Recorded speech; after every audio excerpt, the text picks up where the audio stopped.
welcome to the Kongversation. I'm Hyle Russell. And I'm Jeff Onan. Apologies about the very long, silent intro there. I completely forgot that Abe died last episode, and I still don't know what to do about that. We don't have a replacement shouty person at the beginning of the conversation, so I guess the microphone has just stayed awkwardly with his body as it decomposes. So we'll have to sort that out. So apologies for the awkward intro and my awkward intro. Apologies for any awkwardness that occurs throughout the next 90 minutes to 2 hours, if we're lucky. I don't apologize. They know that when I'm on the episode, it's going to be awkward. You know what you signed up for. This is all just awkward. It's like basically a middle school presentation. Like, you got to get up in front of the class, and your hands start shaking. And you start sweating, and everybody's laughing at you, and then you get an erection. My eyes are just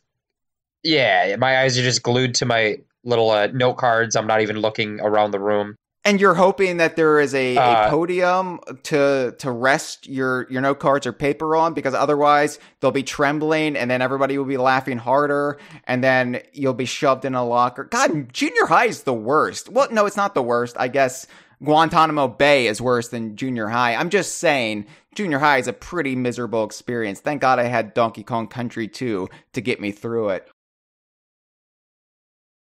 God, you're old, Hyle. You're an old man. You're man 100 Russell. years old. Yeah, I'm out on the front porch yelling at the children to get off my lawn with their Fortnite, because I want to talk about Sea of Thieves, Jeff.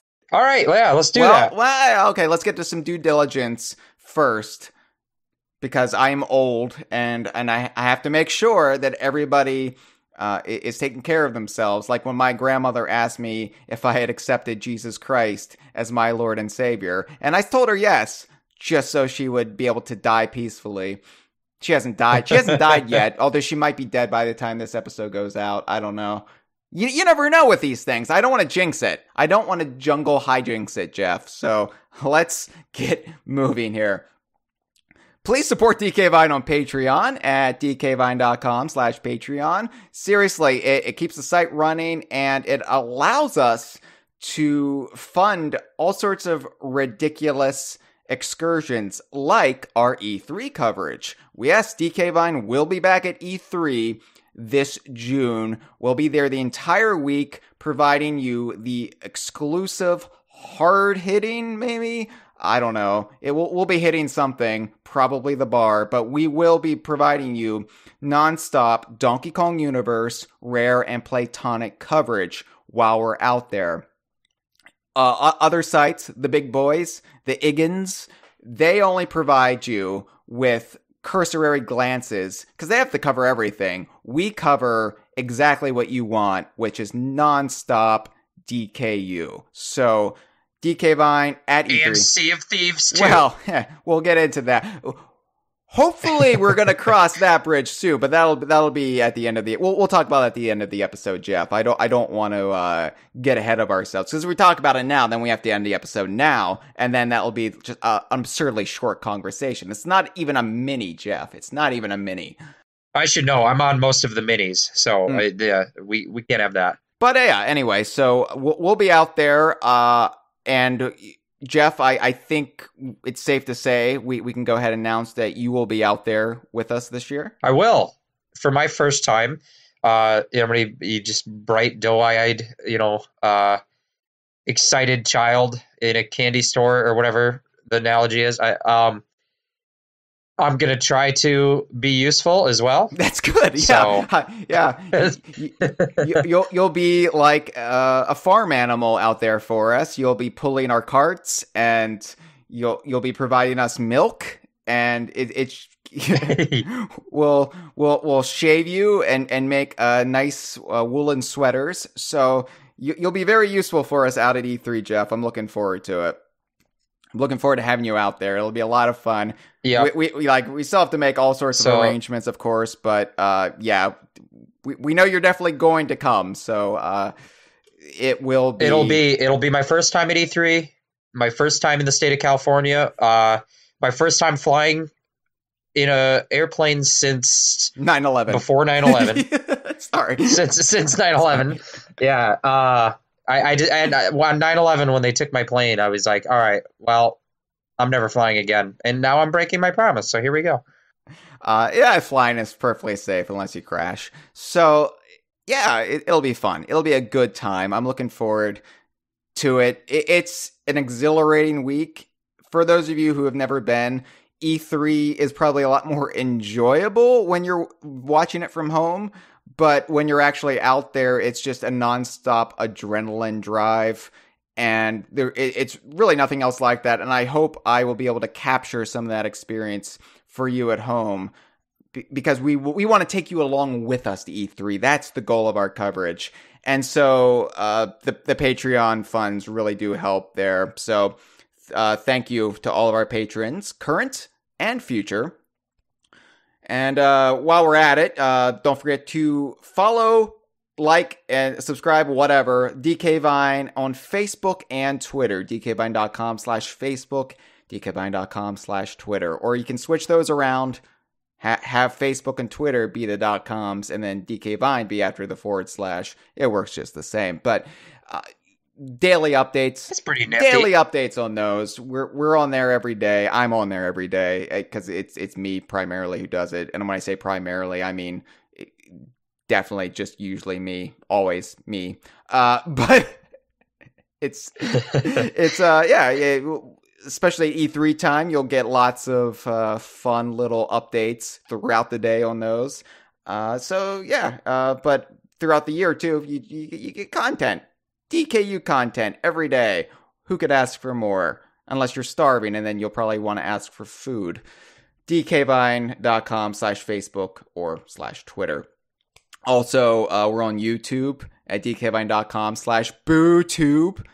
Still demonetized after all of these weeks because, of course, the algorithm hates us and thinks that I don't own the Kongversation, and therefore I'm putting somebody else's podcast on the YouTube channel and trying to profit off of somebody else's work, even though it's my work and our work. But still demonetized. Cash is still tight, but hey, I'm making it work. Selling my body on the streets, which is a weird way of saying I'm donating plasma, but you know, I've never been one who's very articulate with the words, Jeff. So DKVine.com/BooTube.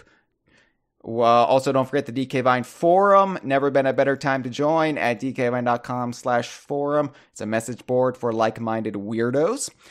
And call the DK Vine hotline if you want to get on the conversation. 1-202-630-VINE, 8463. We have a call sack epi, which is what I call episodes now, coming up really soon. So even if you don't want to talk about the topic at hand, which in this episode is Sea of Thieves, this epi, it's Sea of Thieves, but we'll have the all-purpose general discussion call sack episode coming up soon. So I know some of you have been calling in. I just got one in the middle of the night from Smash talking about the Donkey Kong Country cartoon. And he prefaced it by saying, I don't have Sea of Thieves, but I want to talk to you about the Donkey Kong Country cartoon. And I'm like, okay, Smash, I'd love to play this call on this episode, but I'll save this for the call sack. So, rest assured, that is coming up very, very soon. Wrapping up due diligence, I want to say, please help us get Nintendo President Shintaro Furukawa on the Kongversation for the big Mario Golf (Game Boy Color) Spotlight episode coming this October. The man is a fan of RPG golf, and I figure what better time to get him on the podcast than the 20th anniversary of Mario Golf (Game Boy Color). And I haven't noticed any groundswell of support for this movement. People are like protesting, inaction on climate change and all sorts of other stuff, which is great, very important. But, spread some love, people. We got to get Nintendo President Shintaro Furukawa on the Kongversation. And so far, nobody is really pressuring him to do so. He certainly won't listen to us. It's got to be people power that gets him on the show. Right? Excellent. That's so much stuff. Jeff is speechless at the thought, but rest assured, we will make it happen. We will make it happen. I do have to point out, though, even though I say the people will make it happen, the people still have not found the missing episode of the Kongversation Season 6 yet. The clues are in the Kongversation Season 6. I can't be any more clear than that. I mean, am I speaking in tongues here? What is going on? Anyway, first person to figure it out. Now that you mentioned that, I could have sworn I saw Mitchell Wolf at one point saying, "Hey, I'm listening to that episode." So I think he found it. Well, he found it because he knows how to get to it because he co-hosted several episodes last season. Okay. Yeah. So he doesn't count. That makes sense. Mitchell has heard it. So he's ineligible.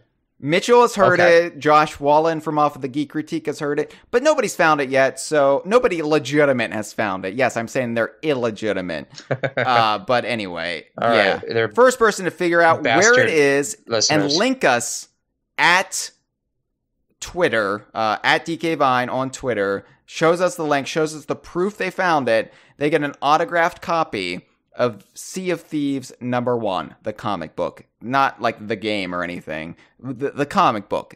#1 of the comic book, autographed by the author. So you're going to win it. You just have to find it. And seriously, it's the simplest thing in the world. It's the simplest mystery in the world. Shame on all of you. Shame. Jeff, please plug Golden Sands blog post. Oh, hey everyone. My name's Jeff. You've heard me before on Kongversations, usually to talk about Sea of Thieves, sometimes to talk about Batman. And I write a blog, which is called Golden Sands Blog Post, and it's all about Sea of Thieves. So if you listen to this episode and you say, hey, I already like Sea of Thieves, or this episode made me like Sea of Thieves, you can check out Golden Sands Blog Post, which is on medium.com. And that blog, which I make, will keep you up to date on everything Sea of Thieves. It's really a difficult game to keep up with because they are constantly updating it, and also they're doing live streams every week about it. So information is coming out all the time from a variety of channels, and I consolidate all that for you so you don't have to go searching. You can just check out my blog. So do that. It makes me feel good when you do that. So do it. You can also follow me on Twitter at Golden Sands Blog, because post would make it too long. So it's just at Golden Sands Blog. You follow me on Twitter, and you'll get linked to all of the blog posts from there as well. Yeah, it's an invaluable resource. That's it. There you go. I use Golden Sands blog post. Not valuable. I use Golden Sands blog post every week, Jeff. I do. Yeah, I use it like I use deodorant and toothpaste. Once a week. Right. I have to ration it because YouTube demonetized me. Yeah, that was the YouTube monetization was just your toiletry fund, and I totally understand. I'm over here stretching out. I've got a toothpick that's had to last me over 3 months. Times be tough. Times be tough. But you know what? Despite it all, I still managed to keep it sexy. So that pleases me. That even with 1 week of deodorant, I do so little manual labor that I'm still minty fresh. So. I was gonna say, before and after, I have stayed the same amount of sexy. I won't say that I've stayed sexy, but I will say there's been no change in my sexy level from where I started. Which is to say, I've never been sexy. I've never been sexy. Not call myself a sexy man. I think just keep no better, no worse. That is a desirable goal in life. So long as you don't dip below the threshold, so long as you stay completely zero, then you've lived an acceptable life. I'll tell you what, Hyle, this morning, and this is kind of relevant to our actual topic. I'm feeling very hungover. I'm feeling very not sexy today. And so I just want to apologize ahead of time to anyone who thinks that this is going to be shit or it is shit. But I also have to say that you've listened to me before, and even when I'm sober, it's not excellent. So I don't know. You get what you sign up for. This is a Jeff episode with all the highs and lows that come with that.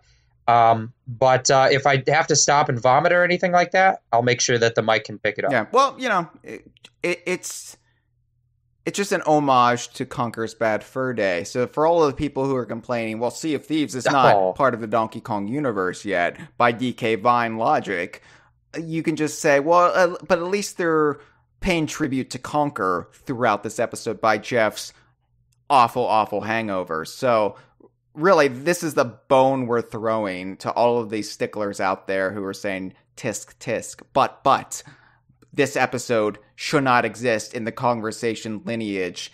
How dare you? Well, Jeff is emulating a squirrel right now, so there you go. We do it for you people. Right. We consider all angles before we record. So Sea of Thieves. Sea of Thieves, yeah. So, Sea of Thieves has been a constant source of discussion since E3 2015.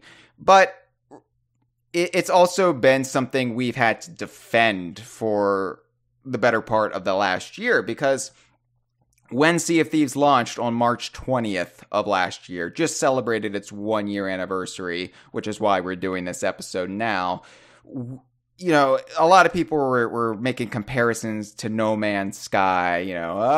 There's no content. Where's the content? It's an empty game.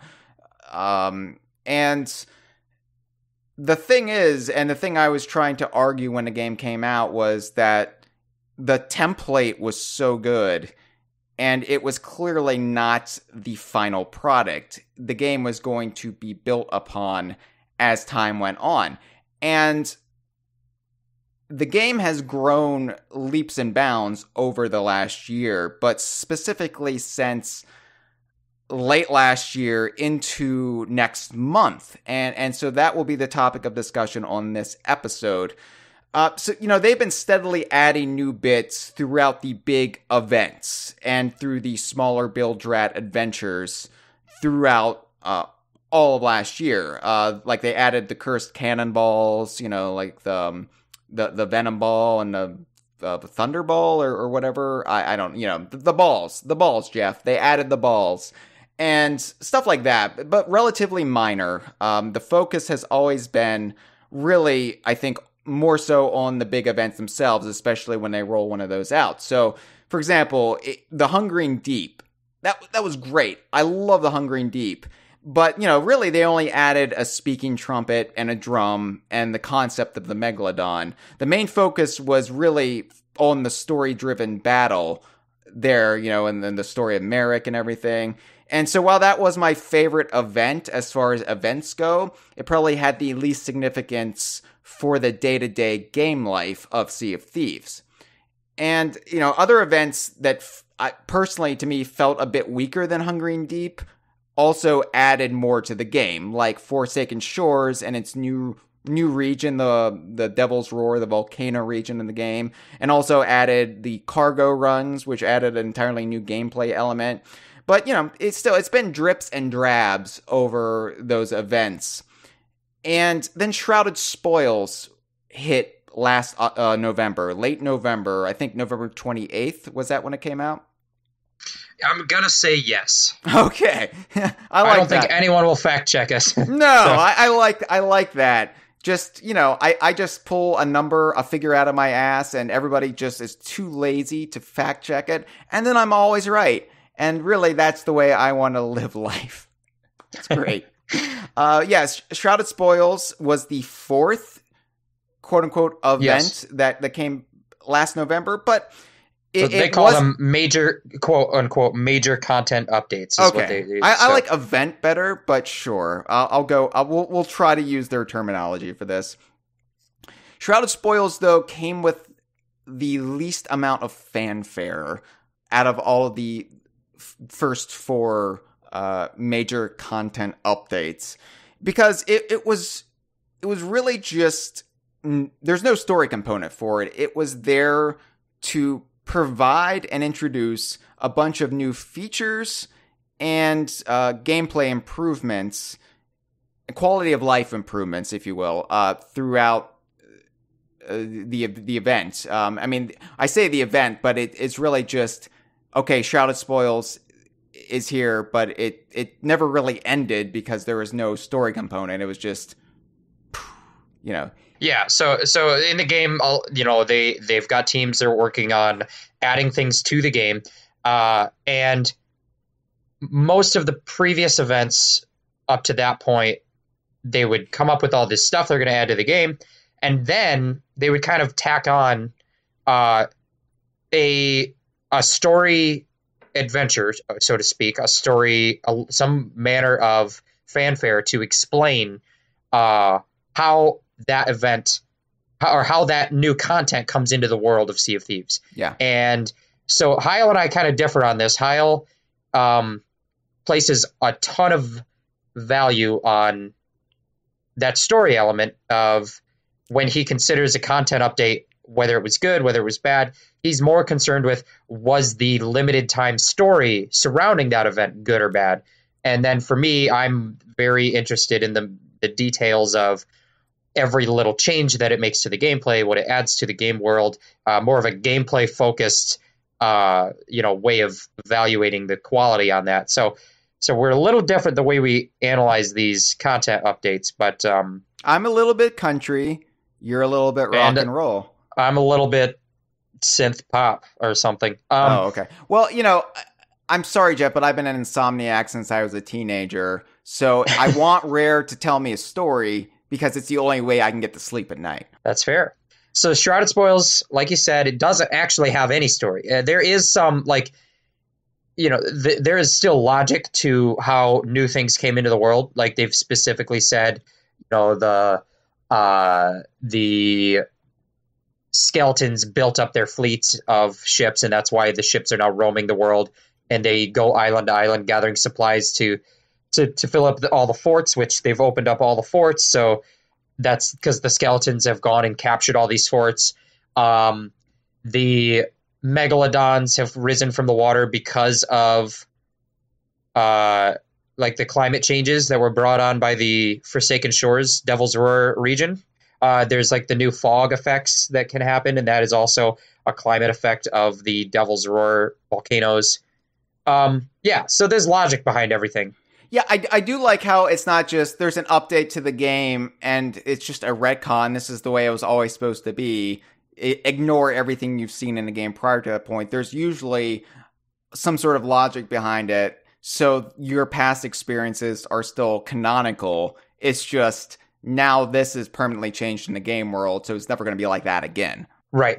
Yeah. And we both love that element of it. Obviously, that's a very rare take on the concept of a living game to need to meticulously justify every change you make to gameplay. Well, see, here's the thing. Explain it in universe. If they didn't do that, then we would have to do that because that is kind of DK Vine's bread and butter, is explaining away even the most meticulous or even the most minor meticulous details, like, oh, the Kongs, the monkey Kongs now have 5 fingers and 5 toes because they're being developed by Japanese studios post-Rare, and we can't reference the Yakuza, and so there's this cultural stigma against 4-fingered cartoon characters who are heroes. So now we've got to render them with 5 fingers, but so most people just say, oh, that's just an artistic interpretation. We, however, or me, or since I think I was the driving force behind this, prosthetic golfing fingers, obviously, because the first time Diddy Kong appears with 5 fingers and 5 toes, he's in Mario Golf. So, hey, to help his golf swing, he bought prosthetic golfing fingers in a Mushroom Kingdom, which are totally a thing that they would sell. And he liked it so much, he brought it back for all of his friends and family. Yeah, so that's the problem solved. Yeah, problem solved. And also we've, it's kind of a signature calling card. So of ours, and when we eventually launch our merch store, I would love to sell prosthetic golfing fingers for real. For all. So we can be like this, the 12-fingered man, the 11-fingered man. Oh no, I was thinking for all of the monkeys in our audience who really want to improve their long game. True. Yeah. Yeah, and monkeys are coming to Sea of Thieves, but we'll talk about that later. Ooh. Little tease for you. You're going to stick around now. Shrouded Spoils. So I definitely understand why Shrouded Spoils is probably, I'm going out on a limb here, Hyle, is probably your least favorite update to the game. Okay, so Is that it's a good thing we're recording this in March of 2019 and not late November 2018. I was trying to think of the sequential order there. I was like 1882. I don't know what the last year was. So at the time, I would have absolutely said, "Wow, Shrouded Spoils, whoop did he do?" For a couple of reasons. One, it was a completely under the radar thing. Even the trailer was just completely low key. It was just, here's a couple things. Shrouded Spoils, it's coming.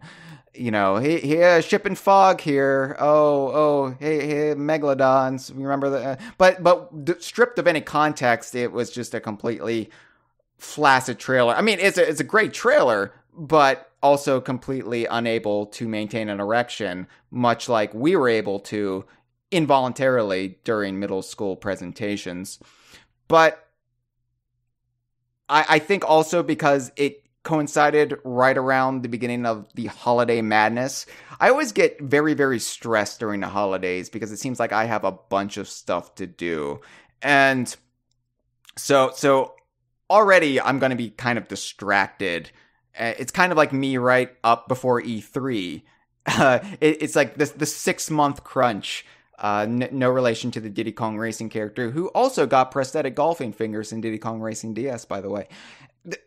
It's basically just, I'm so overwhelmed. I already suffer from anxiety, which is a side effect of my depression. When I'm able to control my depression, it manifests as anxiety. So I can never win, but whenever I'm super busy, I'm stressed and I'm not able to enjoy or appreciate the finer details of something as I would be throughout normal times of the year, say March. So yeah, I would have never given Shrouded Spoils the fair shake it deserved. I would have tried to been intellectually cool about it and been like, it is good that they're adding all this stuff to the game. It just doesn't impress me. Where's my big story? Where's my Merrick? Where's Captain fucking Black Eye? I don't really care. Oh, fog, yeah, but give me something. Give me something to work with. Give me a story. I need to get to sleep tonight. However, Jeff, having lived with the Shrouded Spoils improvements since November and having played the game extensively, primarily with you, Cameron, Shane, Dustin Jackson, Red Crested Breagle, and everybody else who has picked up the controller with me since then, I have to say I think Shrouded Spoils might be the best content update to the game. Even if it's not the flashiest. It's readily apparent now, having lived with it for several months, what it actually has added to the game. And what it's added to the game is a variety of gameplay. So you're always doing something different. It keeps you on your toes, all the stuff that's been added to the game. But it's also the reward factor, the risk-reward factor has been upped considerably. You now have rewards for things you would never have rewards before Shrouded Spoils. And that means you're more engaged with all of these tasks because it's contributing towards your goal of becoming a pirate legend or just accumulating gold. Yeah, it's like you said, it's the first of the major content updates to not have a story attached. But also compared to other content updates, it doesn't really have a single marquee feature that it introduces, Yes. like having a Megalodon battle, which the Hungering Deep was centered around, or these raid-like Cursed Sails naval battles, which was the centerpiece of the Cursed Sails event, or a whole new region of the world, which is the centerpiece of the Forsaken Shores. All of those updates added a variety of little things, but they had a main big thing that you could kind of market it around. And so when you say the trailer was kind of flaccid, I think that is why, is because Shrouded Spoils didn't have a single big feature that was like the focus of it. You had the fog, which is a pretty like low-key addition. It's like, okay, fog can happen sometimes. And it's really cool when the fog does happen. Don't get me wrong, but it's not like a marketable, like this is the main new feature. But what it does is it adds a ton of little things that it tweaks things. It mostly improves things that you didn't even know needed to be improved, and it has tied together the game in a way. I like to say it basically tied a bow on the game. It took all these kind of additions that had started to accumulate over the months. We had the Megalodons, the Kraken that launched, the Skull Forts, the naval battles, the Devil's Roar, the cargo runs, all these different things, the Mermaid Statues, and it improved every single one of them, and it made all of it come together to make the most drastic change to the feel of the game, even if on paper, it's like on paper they didn't add anything almost, but in execution, it drastically changed the gameplay feel. Like you said, every time you play now, you are running into things more often that are either distractions or exciting, wrenches in your plans, and they're worth engaging with because they have rewards. The overall economy of motivating your actions is just more well balanced in general. After months of playing it has a drastically different feel. I feel like the previous updates kind of introduced a new thing that you found exciting for a couple weeks, and then after that event ended, you weren't really engaging with that thing anymore. So, like, obviously, Hungering Deep had that cool Megalodon fight, but once the Megalodons got added into the world as a kind of random encounter, every time you saw one, you would just run away from it. Right. Or just hope that it doesn't attack you. Or the cursed sales battles, once those happened, they were really exciting throughout the month of August. And then when that was over, we kind of never would go do a battle again. But now the skeleton ships are roaming the world, and you can't avoid them. They're just a new threat that you have to react to. So I love the way that Shrouded Spoils has encouraged us and given us a good reason and desire to interact with all those things, sometimes whether we want to or not, and it makes the whole game more exciting. Yeah, and we're going to be touching upon each individual aspect of Shrouded Spoils in just a few minutes here. Really quickly, though, and we'll also be talking about this, which has not happened yet, which will be launching next month, the Anniversary Update. And the Anniversary Update, from what I can tell, this is really where the game itself is finally catching up to the vision and ambition that Rare had planned for the game. What I saw when I was at Rare back in 2016, before the first playable iteration on the show floor at E3 2016, this is kind of where the game was then, at least as far as what they had planned. But it's taken about a year of being out for everything to kind of catch up to itself. And, I have a theory, and I don't know how accurate this is, that Sea of Thieves was not rushed out the door, but it was definitely kind of given a gentle shove so it would be available when Gamer Pass launched. And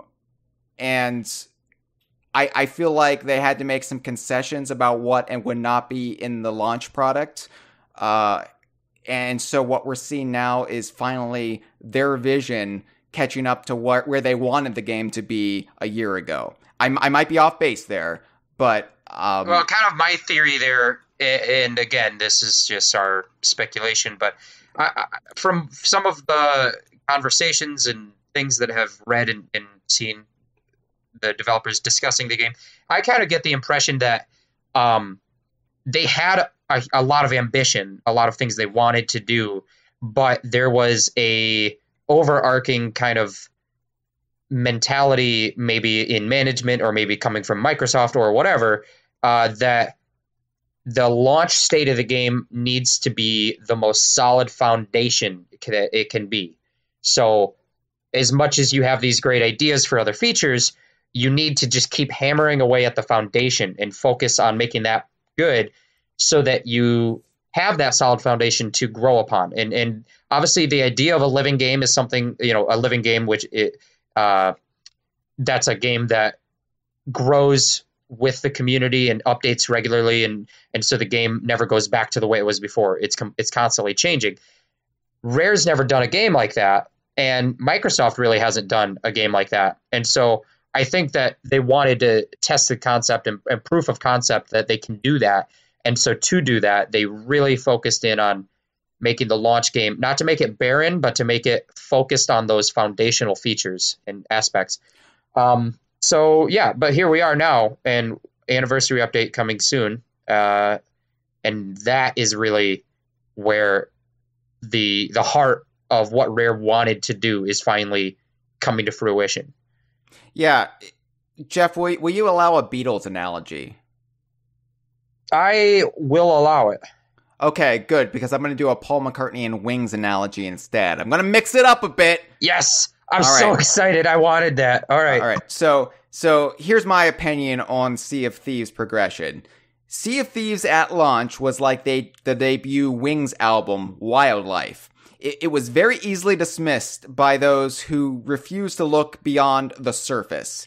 But it was full of potential intrigue and intrigue for those of us who were in the know, who knew what the plans were, who could see how solid of a foundation it was. They were like, okay, I'm excited about this. Hungering Deep through Forsaken Shores, that was like Red Rose Speedway, the second Wings album. It was a bit more polished presentation.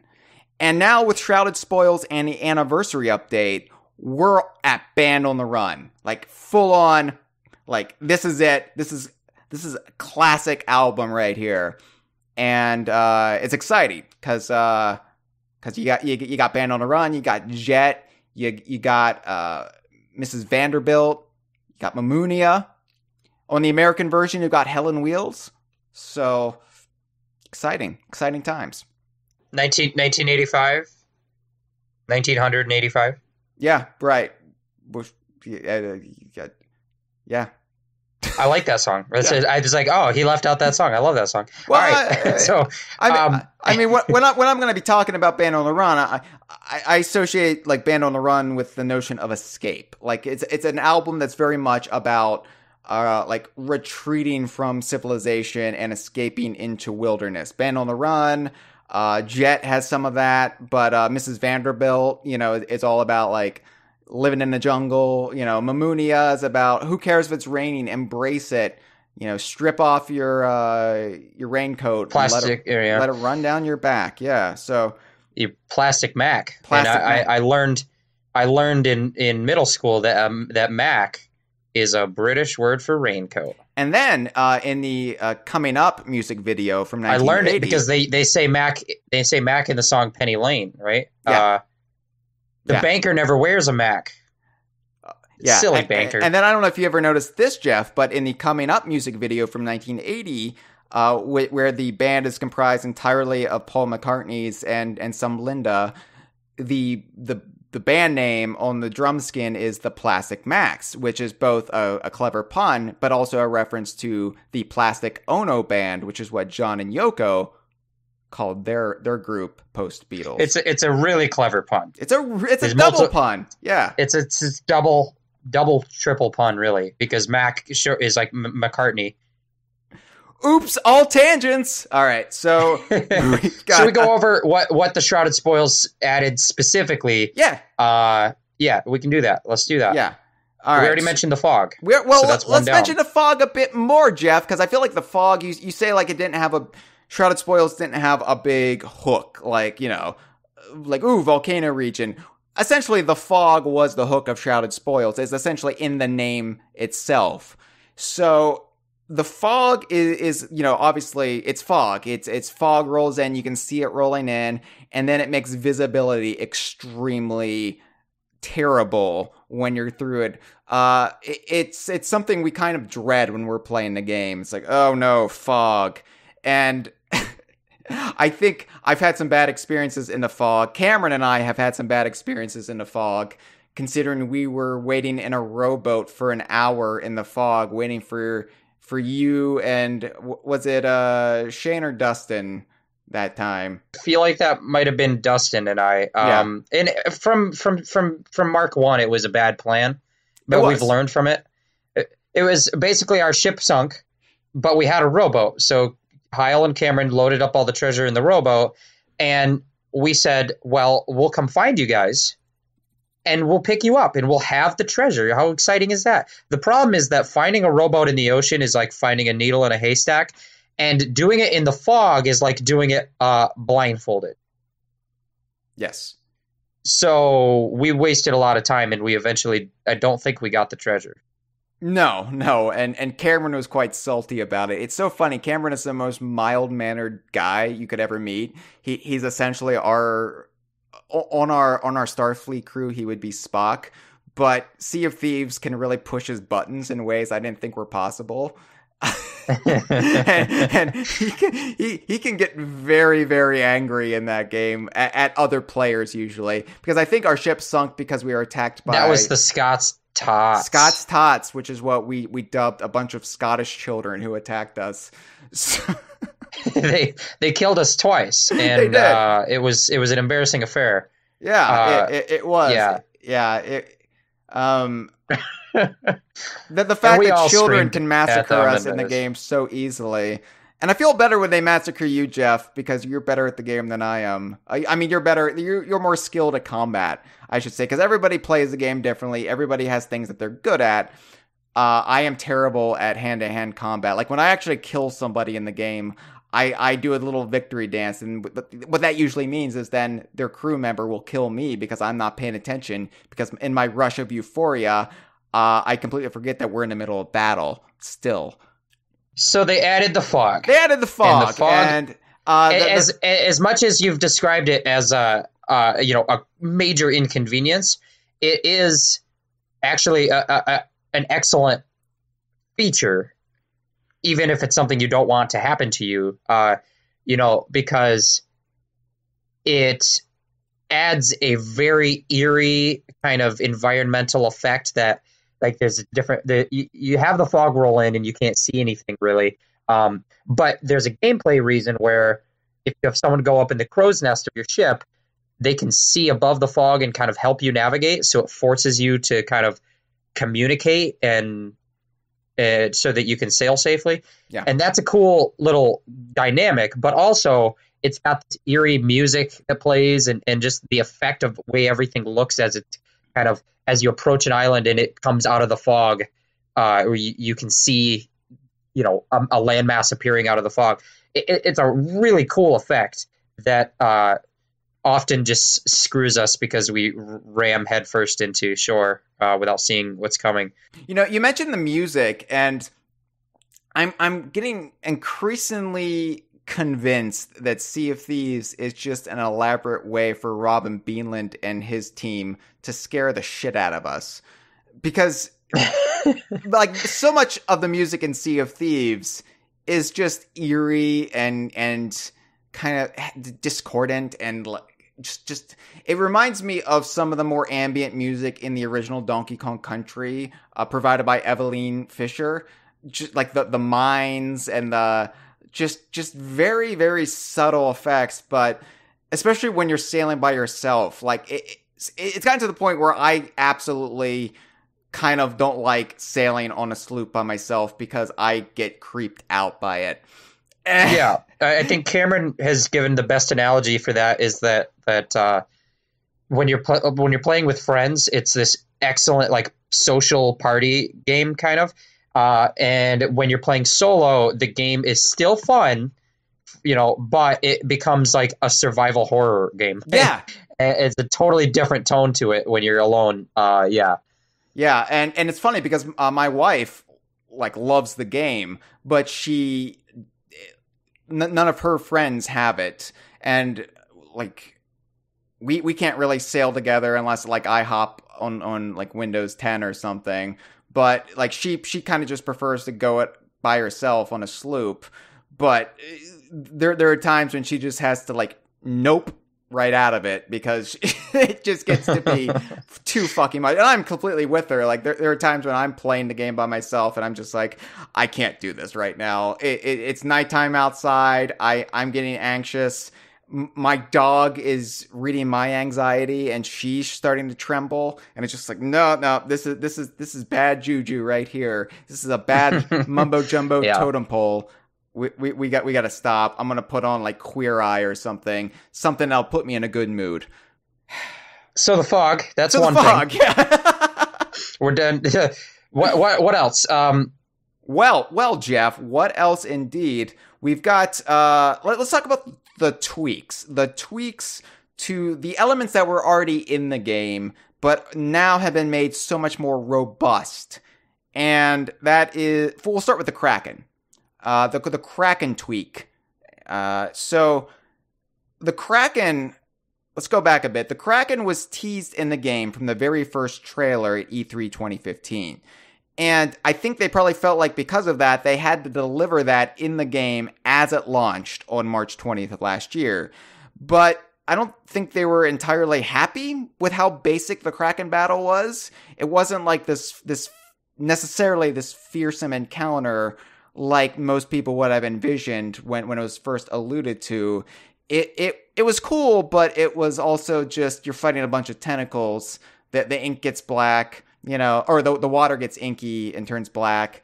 It was, and also just lacking reward. It was this bad thing that can happen to you, but and it can only happen to you while you're on a galleon, right? So at launch, yes, at launch, because yes.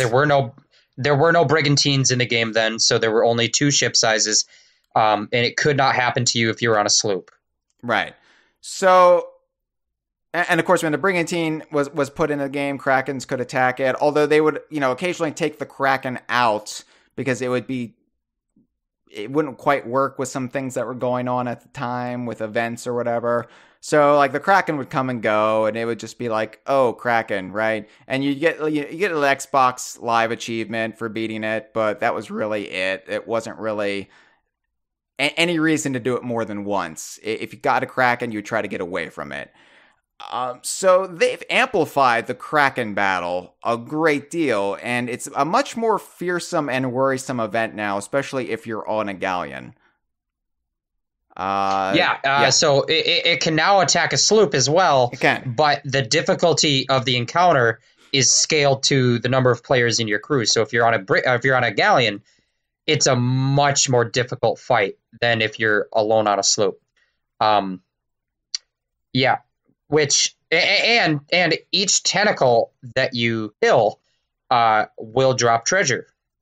Yes, which is the reward aspect we were talking about, because I'd been of the mindset that, you don't want to get treasure from everything. It's cool that there's elements in the game that, are just there, and the only reward is survival. But survival really, it's not enough, especially it's not enough to complete a battle. So the Kraken is really just this one-time event, and then you try to get away from it.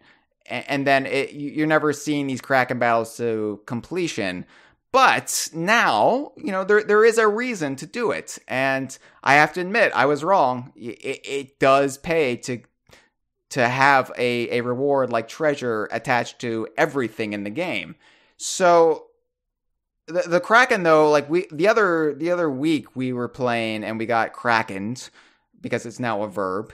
And essentially it sunk us, but we sunk it at exactly the same time. But good lord, that was the first Kraken battle I've really encountered in quite a while, and that was brutal. I couldn't believe how much of a hard time it gave us and how many holes it was putting in our damn ship. It was actually a very tense experience, and I can't believe we sunk it, especially since you were not at your controller at the time. You had gone to do something, and then we got Krakened. Or was that Dustin? It was Dustin. Dustin was getting pizza. Dustin was getting pizza, and right.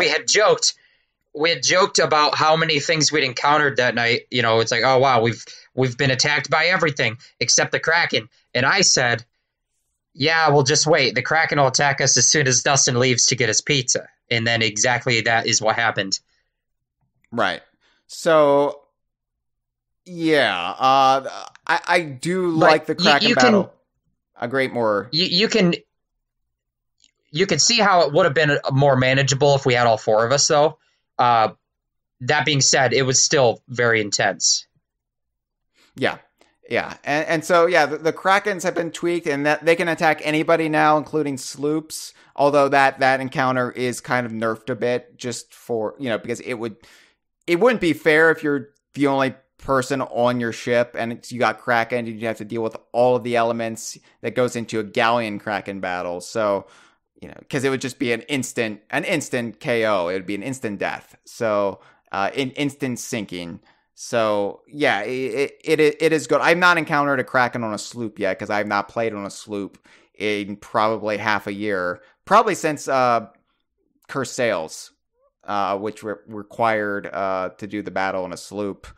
So, yeah, but there's the Kraken. There's also the Megalodon Tweak. And Megs were added to the game world after the Hungering Deep, obviously. But they were all uniform, and they didn't provide any further reward. So it was just an obstacle to avoid. You hear the Meg coming, you hear the growl. Oh, let's wait and see if it attacks us. Oh, it's attacking us. Let's get the hell out of here. Simple. But now there are 5 unique varieties of Megalodon in the game. There's the Hungering one, which was, I think, just named in honor of the fallen Omni Megalodon that we fought in the Hungering Deep. There's the Crested Queen, the Shadow Maw, the Ancient Terror, and Shrouded Ghost. Although I've not encountered the Shrouded Ghost. That is the most elusive of the 5. Yeah, I had a dream last night. I tweeted this. I had a dream last night because I often dream about Sea of Thieves. It's kind of unavoidable when you play something that much to not have it seep into your dreams. And at one point, I was sailing around and we found the Shrouded Ghost and we sunk it. And also there were some other pirates there that I've never played with in real life because they're streamers that I know of. But anyway, I woke up and I wasn't really thinking about this dream. And right before we started recording, I remembered the dream and realized it didn't actually happen. And my subconscious hadn't quite my subconscious hadn't quite registered that I didn't sink the Shrouded Ghost in real life. And then I was disappointed. I was oh man, I didn't actually see the Shrouded Ghost. It was all a dream. Where is the Shrouded Ghost? Is it the name implies it's in the fog, it's an encounter that could only happen in a fog, but is that true? That is not true. That was a rumor that was very believable, and everyone kind of thought it was the most plausible idea for the longest time. Everyone kind of, when this event came out, when this update came out, people went about trying to see if there were specific ways to trigger these encounters. And they have tried everything. The Shrouded Ghost, you can't force it, basically. And eventually, I think it was Mike Chapman, design director for the game, who said, actually, in fact, there is no specific way to trigger the Shrouded Ghost. It's the same as all the other Megalodons. It just appears at random, but it just happens to have the lowest chance of happening out of any of them by a very, very wide margin. And in fact, since then, they've updated the game and increased that chance. They multiplied it by 10, but it's multiplying a very, very, very, very tiny fraction by 10. It's still incredibly rare to have it happen. And it's so rare that it's almost a meme in the community of people saying man, I hope in the next update they add the Shrouded Ghost into the game, because I don't believe them that it's actually there. Although there is proof of some players who have found it and killed it. Okay. Wow. It does happen. Yeah. Okay. Well, I like that there's something that's very, very elusive, even if it's frustrating. It gives you something to keep coming back for, because not only you get treasure, but you also get a commendation. So for those of you who are trying to get all the check marks on the screen there. That is definitely something you have to do at least once, is defeat the Shrouded Ghost. But yeah, the Meg fights are fun. I like the Meg fights more so than the Kraken fights, because the Kraken fights are generally like all hands on deck, like multiple minute affairs, like up to like 15-minute battles. If things are going poorly, like somebody in your crew going to get pizza.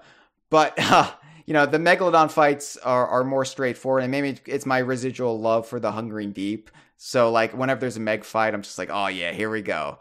But, yeah. Well, there's variety in those encounters, because you can not attack the Meg, and there's a chance that it will not attack you. Right. And you can keep sailing, and you could run away from it, or you could just let it go away, or you can decide to fight it. But with the Kraken, not only does the Kraken stop you dead in your tracks because of the ink, so you can't really keep going and run away as easily, but also the Kraken is always going to attack you once it shows up. It's never like be nice to it, maybe it'll be nice to us. There's none of that kind of question mark affair to the Kraken. So the Megalodons are a little more, there's a little more variety there, a little more kind of mystique of like, well, what's it gonna do? Let's just observe for a minute. So Krakens, or the Megalodons, are very cool, and the new cosmetic variety is also very cool, because now every time one pops up, everybody has to get a look and be like, all right, well, which one is it? I'm curious, because maybe I still need to kill a certain one to get my commendation or whatever. So there's that added aspect of mystery to it as well. Yeah, and of course, me being a vegetarian, I'm always like, oh, if it doesn't attack us, let's not harm it, everybody. Let's just let it be peacefully. Although, if I haven't gotten the commendation yet, then I'm very much, yes, let's kill it, let's murder it. I want its blood, because apparently the only thing that gets in the way of my ethics is my OCD completionism. So let's talk about the Skelly Fort tweaks. So the Skelly Fort, or Skull Forts, or Skeleton Forts, or whatever you want to call them. I prefer Skelly Fort because I call them Skellies, which is how they were introduced to me. But that is more of a loose terminology, even though it is used in game from time to time. But Skelly Forts, there were only 3 that were active up until November of last year. The same 3 forts all the time. And so, and those were the forts that were very kind of horizontal. They were very much like laid out with like a beach and or like a little inland pond, and it was very for context. I think we probably I'll just tell people that a skull fort is like an island with this big fort structure on it, that occasionally there's an encounter there, basically like a raid. If you know MMO terminology, it's a raid. Anyone on the server can go there to fight the Skellies and get a vault that is loaded with loot. Mm-hmm. But it causes people on the server to kind of fight over it, or team up to go over it, or whatever.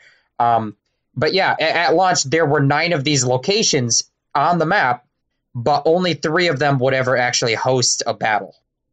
Right. And, generally with some exception, I'm getting better at this, especially, when I'm with you guys, but the Skelly Forts are something I tend to avoid in my gameplay, because we have a term for the people who frequent them the most, and this is kind of painting with a broad brush, but we call them Fort Bros, because the people who just like are the more aggressive players who could just go for it, and who don't shy away from player-to-player combat, who just thrive on it. They see the skull cloud up in the sky, and they sail immediately to the fort. Whereas, usually when I play, it's to do the build rat adventure that week, to get my cosmetics from Duke, the build rat, and to I'm more focused on exploring the world and completing the objectives for that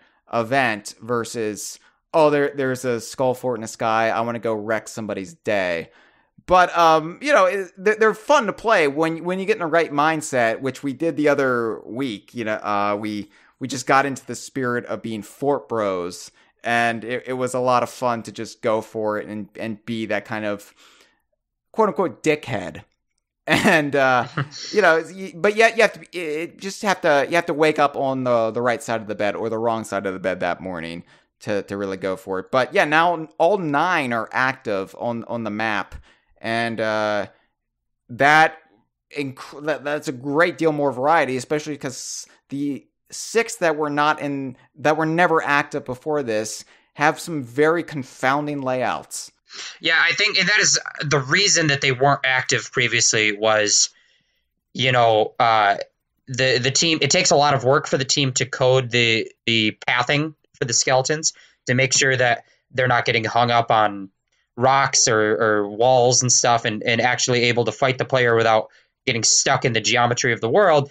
And so some of those other layouts are more complicated layouts of land and of fort structures. And so that's the reason they weren't finished at launch, is because they kind of decided to focus on one per region of the world, and they picked the easiest 3 layouts for the skeletons to path around on. So it must have been a pretty big undertaking to go and get the other 6 and make them all functional. But you're right, it adds a ton of variety because you never know exactly what the most the optimal strategy is going to be, like where the skeleton's going to spawn from, where is the best place for us to hole up and kind of be defensive or whatever we have to do. Especially if there's a gold skeleton wave, those you need to splash buckets of water on them. Where is the closest water source? Do we have to run all the way to the beach, or is there a pond in the middle, or whatever? All of those kind of questions that never really were a consideration before because they only had the 3 simplest layouts. So yeah, the variety is great. It also means that when you see a skull cloud in the sky, there's a little bit of a question as to which fort it's pointing to. If you're like, okay, it's in the northwest of us. Let's look at the map. It could be this fort, or it could be one that is beyond that, even further northwest. And you're not exactly sure where it's at until you sail that direction. I have a question. Do you think the gold skellies are just really horny all the time, and that's why you have to splash cold water on them? Yes. I don't think it has anything to do with the fact that they're metal or metallic and you're rusting them, because I think that some people would inaccurately tell you it's just you're rusting the metal. No. All of the gold skeletons are giving middle school presentations. Uh-huh. And you have to splash that cold water on them, otherwise, the kids in class are going to see their skeleton boners. Right. And it's pretty much all boner because that they're skeletons. So it's just an awkward situation all around. Yeah. So yeah, I like the Skelly Fort battles when I'm in the mood for them, but there's also greater reward now, but also greater danger if you're near a Skull Fort or a Skelly Fort when it goes down. When the cloud goes away, somebody has opened the Stronghold. There is inherent danger to be near that now. And why is that, Jeff? Well, they've tweaked the amount of treasure that's in that fort, in that vault. When you open up the vault and you pull out the treasure, there's now 2 new items that are specifically focused on getting reputation for the Merchant Alliance, which is something that was long requested and long needed, way overdue, because the Merchant Alliance is the one that you tend to not find incidental loot lying around as often of Merchant Alliance stuff. And so the forts always had one dedicated item of the Stronghold chest, which is like one of the most valuable items for Gold Hoarder reputation, and the Stronghold skull, which is one of the most valuable items for Order of Souls reputation.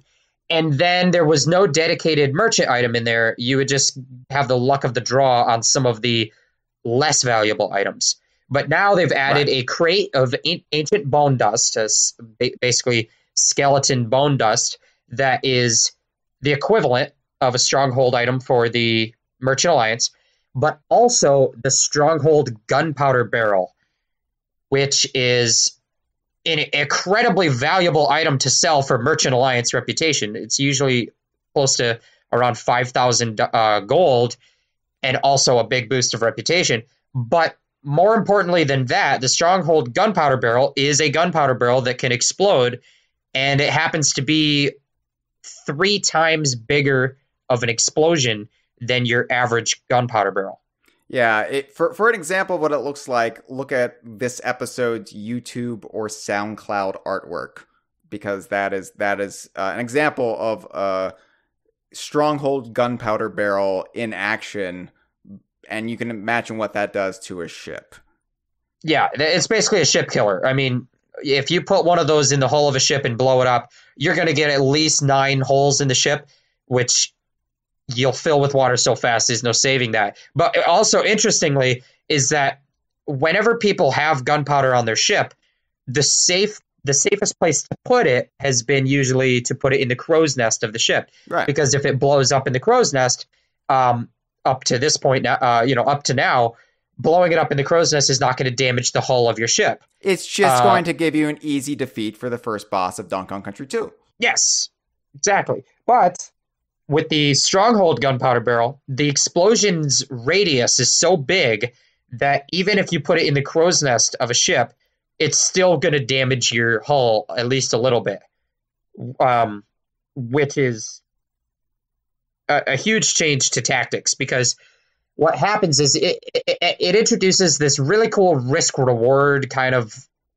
feature of that gunpowder barrel is so valuable that it's kind of hard to not sell it. On the other hand, it's one of the most fun tools to have if you're going to go and blow something up, or like another ship or whatever. It's the single most powerful tool, like weapon in the game. But then you have to balance the fact that if you do keep it for the purpose of using it as a weapon, it can backfire because someone could use it against you. It could blow up in the crow's nest or get struck by lightning, and then you're going to take damage. So it's this cool new tool that is actually, it's a really simple tool. Of all they've done is added a new type of gunpowder barrel, but it adds in a ton of new decisions to the game.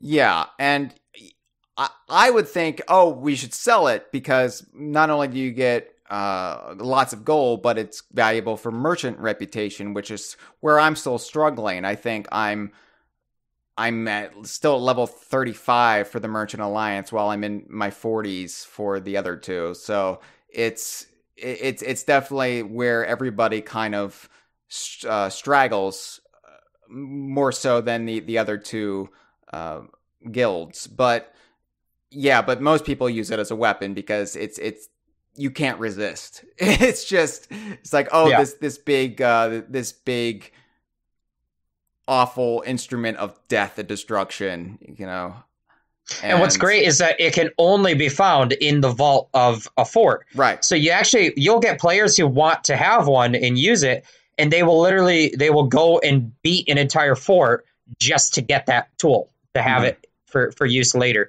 And it's great. It's so exciting to use it. And it's telling that they made it as valuable as it is, because that's the only way it would be worth selling.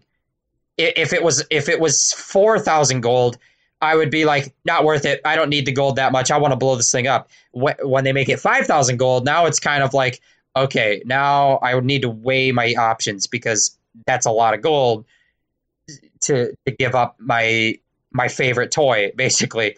It is the most valuable item in the game, aside from a couple very rare or very special items that you can find. Yeah. It's probably... By the way... Yeah, go ahead. I was going to say, by the way, we haven't given much mention of the Crate of Ancient Bone Dust. So the only thing I have to add there is, doesn't that sound like a Fleetwood Mac song? Or at the very least, like a song Stevie Nicks would write now, since she is a Crate of Ancient Bone Dust? Yeah, it does. Good job. I'm not trying to sound dismissive. I was thinking about whether or not I'm going to do a Stevie Nicks impression right now, and the answer is no. So Oh, that's a sorry, shame. sorry everyone. Maybe we need to make that a new Patreon tier, like a joint venture Jeff, between DK yeah. Vine and Golden Sands blog post. Like Jeff will do a Stevie Nicks impression just for you. He'll show up at your house wearing a veil or some sort of shawl, and yeah. Yeah, the only way I'm going to do it, just like selling the Stronghold gunpowder barrel, you have to make the economy of that worth it. So it would probably be a very, very high tier. Actually, what we should do is if you don't pledge to us on Patreon, he'll show up at your house and do it. So basically, yeah, you're right. This is basically extortion. You don't want I'll this go door to door. Yeah, you don't want this freak showing up doing a Stevie Nicks impression. Give us money. That's what we should do. That would help offset the YouTube demonetization for sure. Until I get arrested, but I think we could probably get at least 5 or 6 subscribers before that happens. Let's move on and talk. Well, we're still talking about skellies, but these are the skelly ship tweaks. So they've added skelly sloops to the game. Skelly sloops, it's almost a tongue twister, not quite there. Just making sure I'm not tripping over my words. Skelly sloop. They've added skelly sloops to the game because before this, there were only the skelly galleons and brigantines too, I believe. Yes. No, there's no brigantines. Fuck. Okay. It's still not. So before this, the skelly ships were only seen in the raid, the naval battle that is marked by a ship cloud in the sky, similar to the skull forts. And so the skull forts kind of are on a rotation where, a skull fort will appear, and if somebody beats it, then it will go away, and a little while later, maybe a skelly ship cloud will appear. And you go to that part of the world, and you get into this naval battle with waves and waves of skelly ships that you have to sink. And now, among those waves, you can also get sloops, which actually kind of makes the battles easier. And I think it's a very good balanced tweak to how difficult those battles were to do solo. They used to be, you definitely needed an alliance of ships to get them done. But now they're a little bit easier because the skelly sloops are a lot easier to sink than a galleon. But in addition to that, skelly ships, the skelly galleons, now can roam the whole map outside of those battles, which it dramatically changes the density of things on the map. So up until this point, so there's only 6 player ships in any given server. And there's a chance you might not run into any of them if you just by happen chance, are completely in different parts of the world.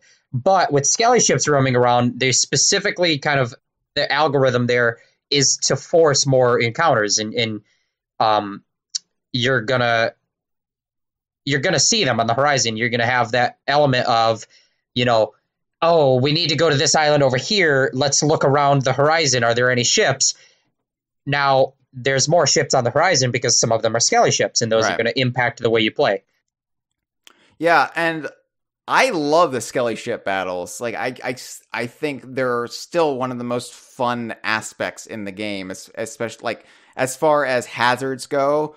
They're just a great joy, and I liked Cursed Sails, the event, but it's nice having these much easier skelly ship battles in the game world now. It's just a nice little break in your expedition, because sometimes when you're sailing from one end of the map to the other, things get a little monotonous. It gets little tedium sets in, and you start getting a little stir crazy at times. Usually what happens is I jump off the side of the ship and have to get a mermaid back, because I just can't stop fidgeting. I have to pace back and forth. So having these ship battles, it's just like, oh, something to do along the way. Cool. And yeah, and well, their AI is, like we said earlier about the Megalodon, it adds a sort of element of you're questioning, what are they going to do? Are they going to attack us? If we leave them alone, are they going to just leave us alone?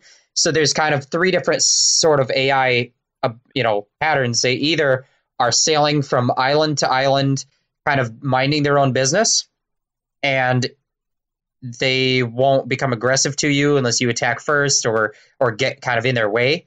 And then there's other ones that are just kind of sailing around, and if you get within a certain radius of them, they're coming for you. They're already aggressive and they want to kind of fight you, but you can still avoid them if you want to by staying clear. And then the third way is they'll actually, on occasion, just spawn from the depths of the water right on top of, like right next to your ship, ready to attack. Mm-hmm. Like they're kind of pulling like a little ambush on you. And you have no choice at that point but to fight back. I really like when you're on an island and all of a sudden a skelly ship is just there, like sailing around the island, and the music kicks in and you're like, what the fuck is happening? Oh shit. And you're like, yeah, run back to the boat. Back to the boat. Yeah. So I'm glad they can roam freely around the map now, because that is definitely, I think, the promise of Cursed Sails. And Cursed Sails was more like not saying it was a glorified Skelly Fort battle does it a disservice, but that's essentially what it was.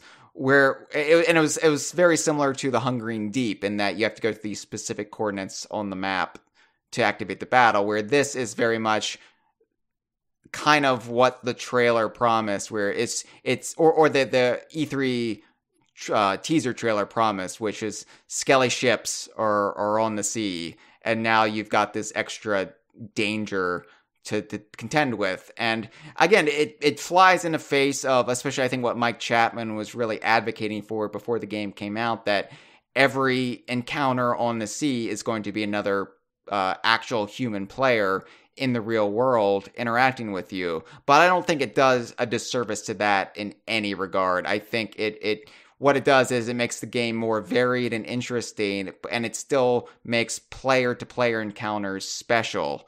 It doesn't take away from that at all. Right. And I think that the original battle that they were centered around for the Cursed Sails, it was kind of like this really epic taste of, like, they gave us a taste of the feature in a epic fashion. It's like, this is what the game is capable of. And you do that throughout the month of August, and then you're kind of done with it. And it was always kind of the promise that after that's over, you've gotten your big kind of binge on these, massive battles.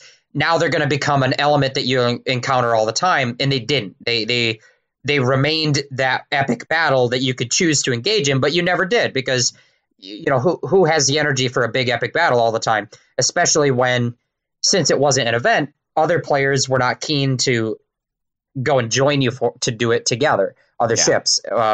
And so now we're finally at a point where, those skelly ships are actually impacting our day-to-day gameplay. They're not just a special battle in a corner of the world that you can entirely avoid all the time.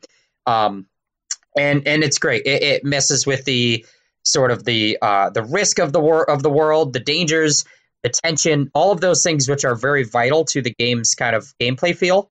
There's the tension of, am I going to run into another ship? Are they going to attack me? All of that, it just amps it up, because you don't just have players, you also have skelly ships that can have the same effect on you. And like I said, the battles are really fun. They're really elegantly designed.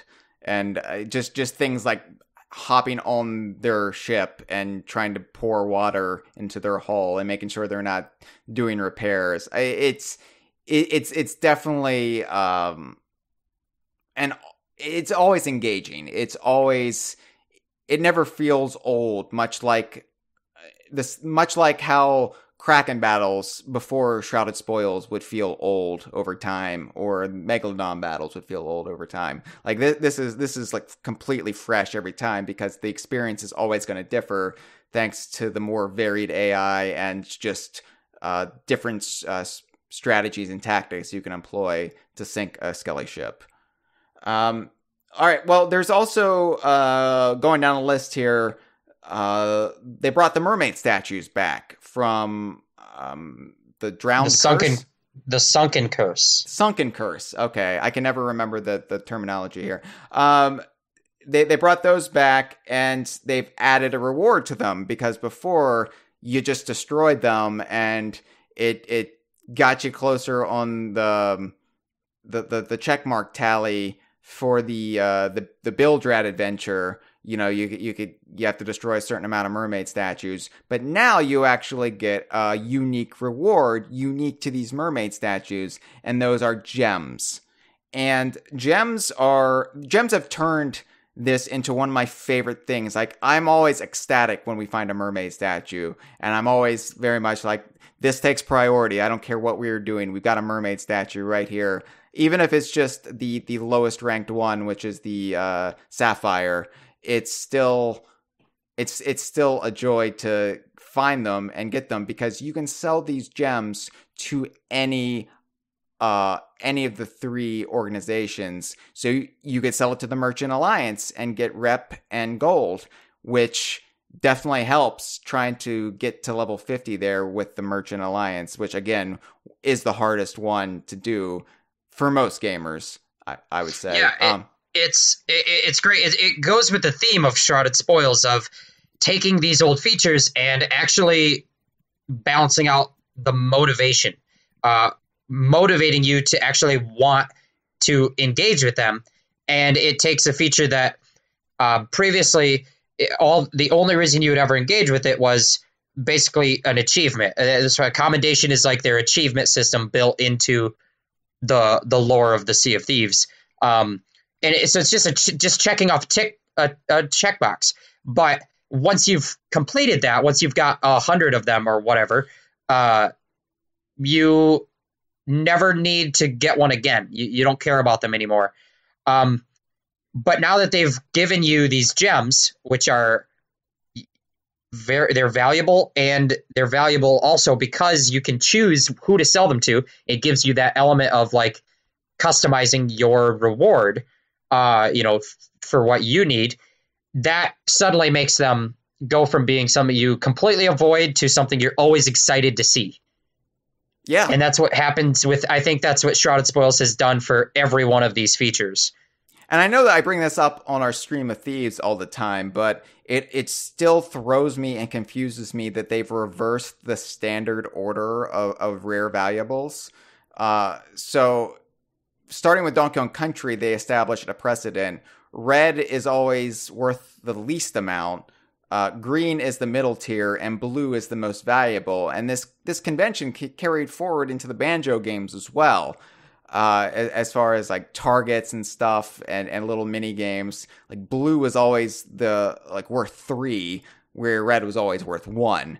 And now we've got red, green, and blue mermaid statues with the gems inside, but they've completely reversed the order. Now blue is worth the least, green is the middle, and red is the most valuable, the ruby. So I know what the hell? It always throws you off, but to me, it makes a lot of sense, because before they added the gems, they weren't really a reward. They were like you'd find an extra life balloon. Instead, they were more of a threat, kind of, because they deal damage to you. So for me, it makes sense that if something attacks you, red would be the most dangerous and blue would be the least dangerous, or like the least health. And red is like this more damaging and has higher health kind of enemy, so to speak. They're not really enemies, but they do deal damage to you. So it makes sense that the red one is the most dangerous, because red is kind of a color of danger. Jeff with his election night commentary here. Hey. No. Last thing, I think of all the Shrouded Spoils features is that they've added new types of customization, where you can customize the ship wheel, capstan, and cannons on your ship, and kind of spruce those up and make them more flashy. Yeah, and this adds a lot of personality to the ships. Before, you would have the hull, you would have the figurehead, sails, but there would still be this uniform quality to all the ships, and now you can really... It's still, cosmetics you're purchasing or getting as a reward, but you can mix and match and really kind of come up with a ship that speaks to the personality of you or your crew, which I really like. Although I have to say, I'm still waiting for when we can actually name our ship and have the name appear on the little placard above the door of the captain's cabin. Like that to me is still this glaring omission in Sea of Thieves, and I'm sure there's things they have to work out, like you can't have any curse words or anything or any like insulting terminology, but I wanted to say the dreadfully evil, and that's what the DK Vine ship is called, and I wanted to say it that on the little placard. So that's... yeah, I sail with two different ship crews.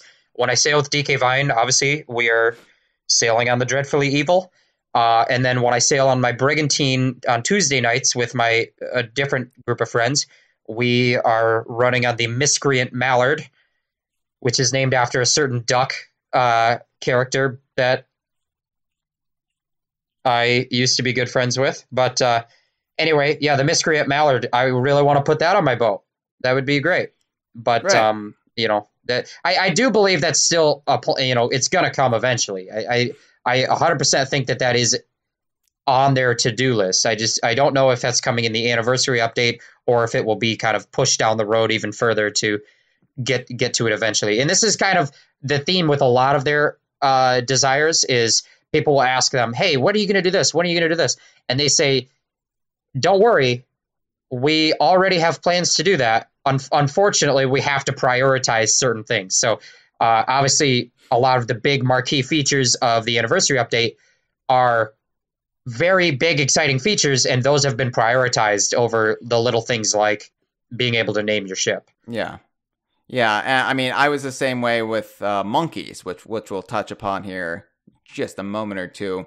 I was like, every time I would see somebody from Rare or get to interact with them or tweet at them or do a survey, I would be screaming about monkeys. So, I'm part of the problem too there, but at least there's an end in sight for them monkeys.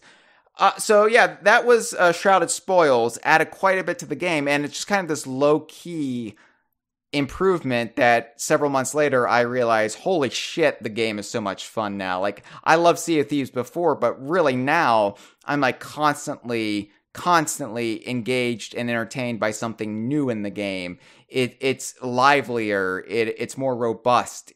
Things are always hopping in the game world, regardless of whether or not there are, it's a server full of, people that you're constantly encountering. It's more like there are more fail safes to make sure you're always having a good time. Yeah, and I say this, we didn't mention this earlier when we were talking about the Skelly forts, but the probably the biggest tweak to those and the Skelly ship battles, the ship cloud encounters, is that before the Shrouded Spoils, they were kind of broken because what would happen is if a skull fort, a cloud of a skull came up, people would go to that fort and complete it, and then say a ship cloud would pop up, and that means that there's a ship battle in that corner of the world, and nobody would go there and nobody would complete it, and because it didn't ever get completed, it would just sit there, and the server would basically not be allowed to have a skull fort ever again until somebody cleared out the ship cloud battle.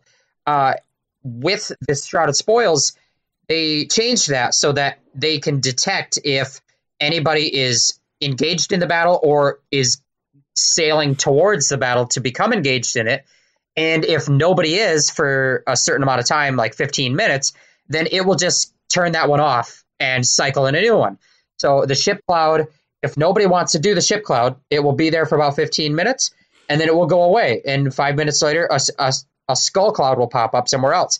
And then that gives players something new to do instead of locking it out and never giving them that option. Yeah. And not only that, but the frequency has been turned up. So it used to be the case where you do a skull cloud and another one wouldn't show up for like 3 hours. Now it's like 5 minutes. So if you do want to be a fort bro and you want to go fort to fort, you've got something to do always. Or if you are like us and you're not really doing forts, the fort will still always be there as an option. We might decide to go do one because there's always one there. Mm-hmm. And I think that's kind of emblematic of the whole Shrouded Spoils, is that they've improved the frequency of stuff that happens, and they've improved the motivation for participating in everything to a way that makes the overall gameplay feel it's always exciting and there's always variety. The frequency is just right now. The motivation and the reward is just right now. And you can't avoid everything all the time, but you can avoid it at just the right amount of time, of the time. So it just the overall feel of excitement is perfectly balanced now. Yeah, and in my opinion, I feel like this is the benefit of having this living game that is tweaked over time, because there is a lot of trial and error. Like, this is this kind of stuff that some games would try to suss out in the closed beta, but ultimately when it's out at launch, that's the game. And so now we've got basically just real time analysis on what's working and what's not, and how can we improve the game. So you're always building towards a better and more rewarding game. And it's paying off in dividends, because Sea of Thieves has finally gotten, I think, the popularity and even the accolades that it maybe didn't have at launch. Yeah, I think the critical opinion has come around. And also just the popularity of the game itself, in terms of people are streaming it more, people are watching it being streamed, more people are buying it, more people are playing it. And I think that Shrouded Spoils had a big amount to do with that, because it hit before the holiday season, and it made the game a lot more streamable and a lot more watchable, a lot more exciting for everybody involved in that equation. And that means that it also made it more sellable. More people are buying it. So it just was the perfect timing for an update like Shrouded Spoils that doesn't really change, like add anything drastically new. It mainly went back and rebalanced everything to make it better and make it more fun, more variety, more rewarding, all this good stuff that make it, and I'm glad to see that it is getting its due a little bit. But they definitely are not slowing down. They've got a lot. They're not resting on their laurels. No. But I'm so happy for everybody at Rare, everybody working on Sea of Thieves. I mean, having been focused on this project since it was revealed, having been, part of, I guess, the marketing of it, I couldn't be happier about how things have gone for them, especially post Shrouded Spoils. It's so good to see, and it's so I personally affirming for me to have believed in this game, to have been so enchanted by the game, and to finally have others coming around to that viewpoint. It's a rare kind of feeling for DK Vine, because so many times we've championed games that have just like fallen on their face commercially or completely ignored critically. And so we've just kind of been left to champion them, to hold the torch for them when nobody else will. And it's weird not having to do that with Sea of Thieves. It's weird that really Sea of Thieves is so much bigger than the Rare fan community at this point. It really is a new community. It is its own community. There's a massive community built around Sea of Thieves. And that's great. It's a good thing for Rare, because it's great for Rare to have a mainstream success. It gives them so much more freedom. You have to imagine that behind closed doors, they really can do whatever they want, because they've proven they can make a game that is popular and brings success to Microsoft and to the Game Pass service and to the Xbox, brand family. Yeah. And that's not to say that Xbox is holding their thumb on Rare and like not letting them do what they want or anything like that. But it's just to say that anytime you have a big success, it's good for you. It's good for your options in the future, and it's great to see the game that Rare envisioned, their creative vision of this shared world that was honestly a pretty unique game idea, and to see it now getting recognition that I think it always did deserve.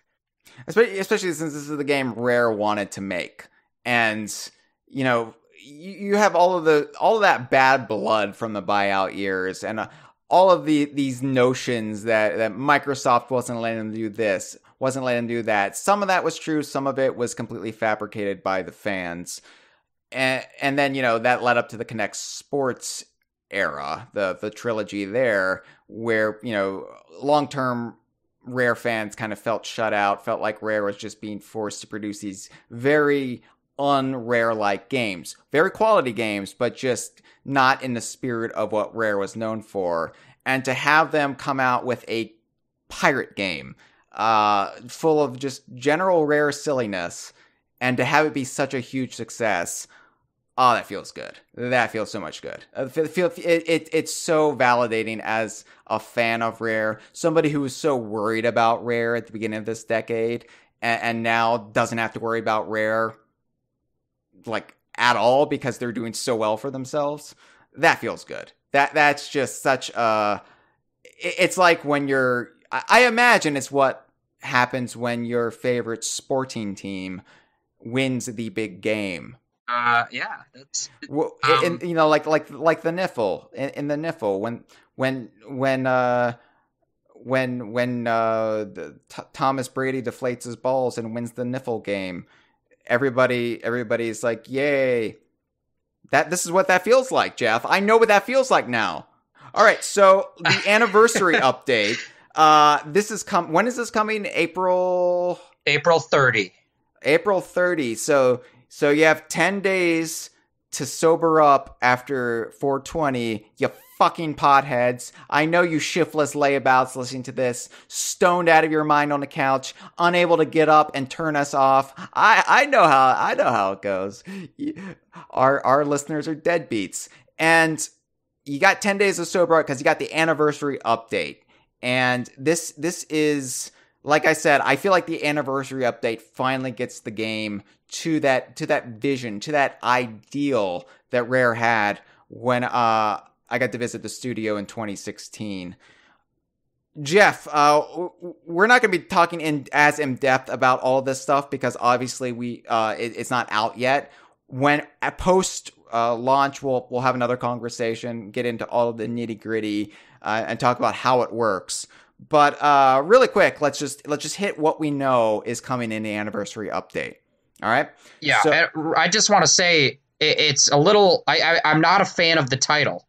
Up until this point, they were referring to it as the Mega Update, and the reason for that is that every previous update has been like one team working on that update, and now it's like every different team is releasing their work at once in one big update.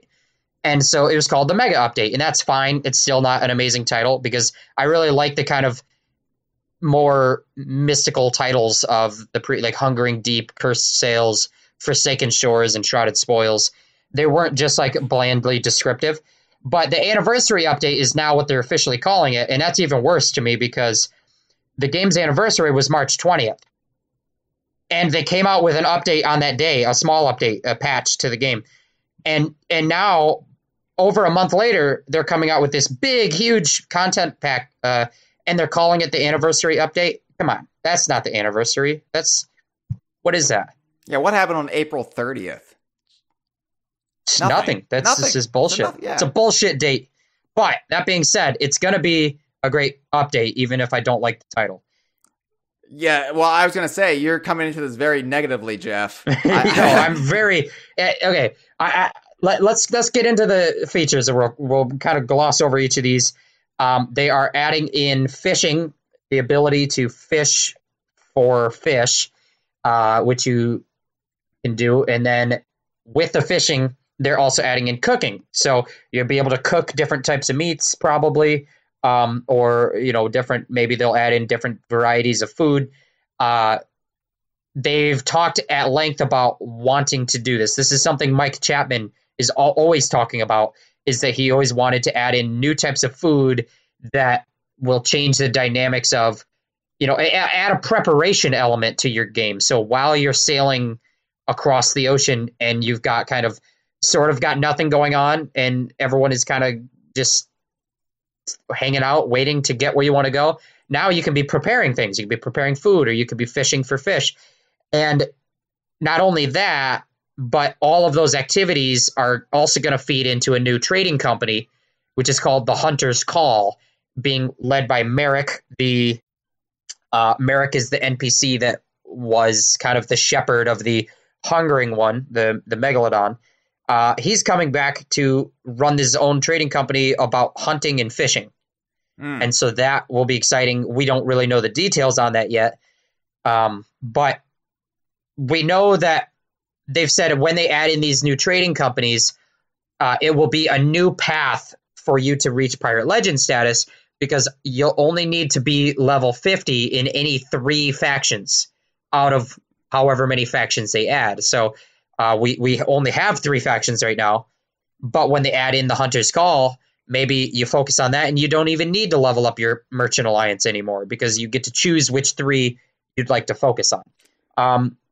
As a vegetarian, I don't know how I feel about this, Jeff, because now I'm supposed to be killing animals in the game.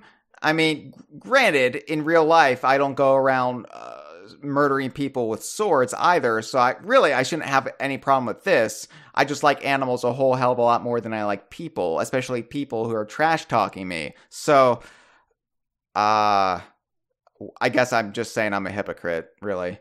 Okay. Well, I think that to role play as a pirate, it can be a little difficult to also still be a vegetarian in your role play, on account of there's just certain realities about life at sea and the access that you have to food. So I think that when cooking becomes a feature in the game, it will almost become an unavoidable aspect of life at sea, that you won't be able to survive on bananas alone anymore. I mean, look, we'll see. I can justify it because, again, this pirate is not me. This pirate is my ancestor, Cousin Russell. And I like the notion that I'm the first vegetarian in my family. So, I am the one who brought the Russells to vegetarianism. So, yeah, I wouldn't want my bloodthirsty pirate ancestor to have blazed that trail for me. My fictitious ancestor that I've invented for this game, but I'm somehow canonically thinking of as an actual forebearer of myself. So yeah, that's how I'm going to. Well, he's the forebearer. He's the forebearer of the Rare Archipelago Chains version of you, or like the DKU's version of you, which is right. a character, who was in It's Mr. Pants. Right. In the world of the DKU, that version of you had an ancestor that sailed in the Sea of Thieves. But I like to think of you or me, but you, the character you, as me. I like to think of him as me because I like to role play. Anyway, what?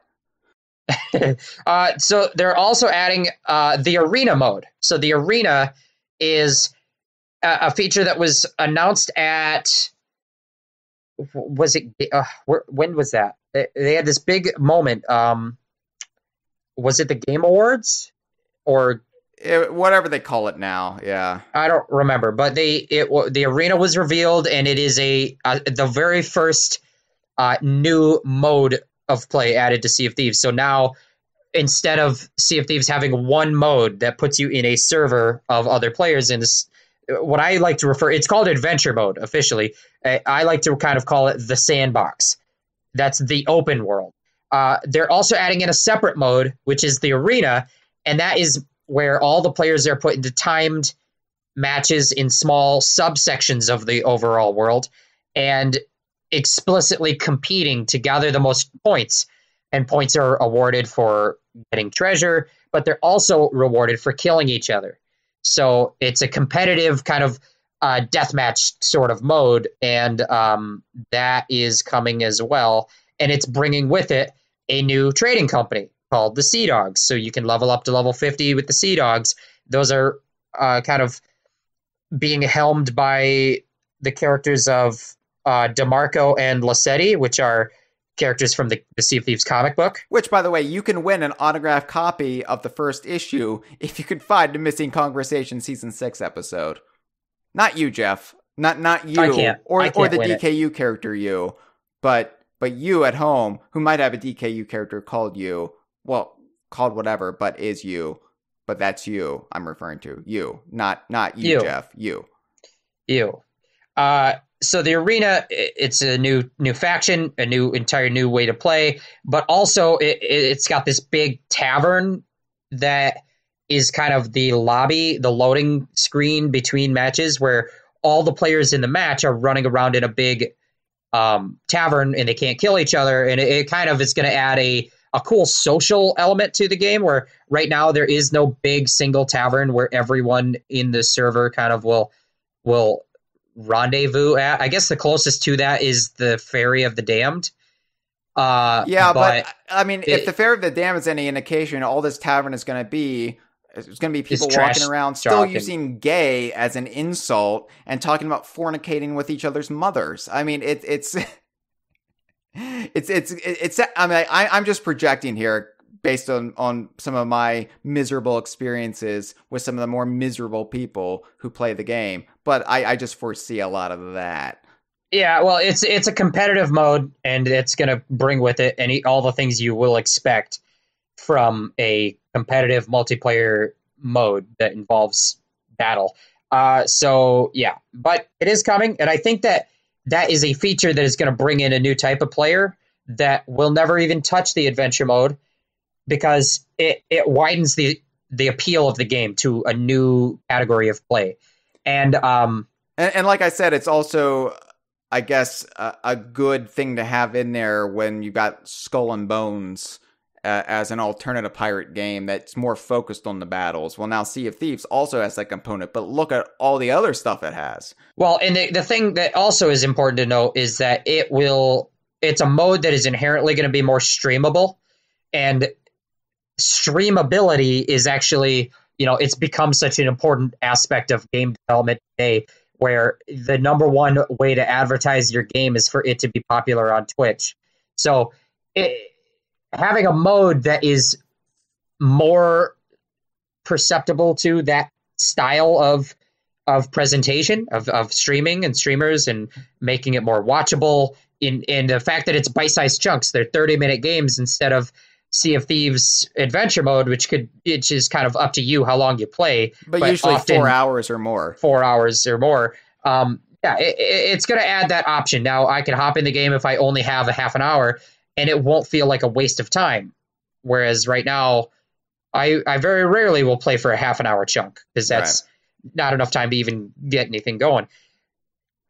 In addition to the arena, there is now something called Tall Tales, which they have teased since summer of last year that they were working on.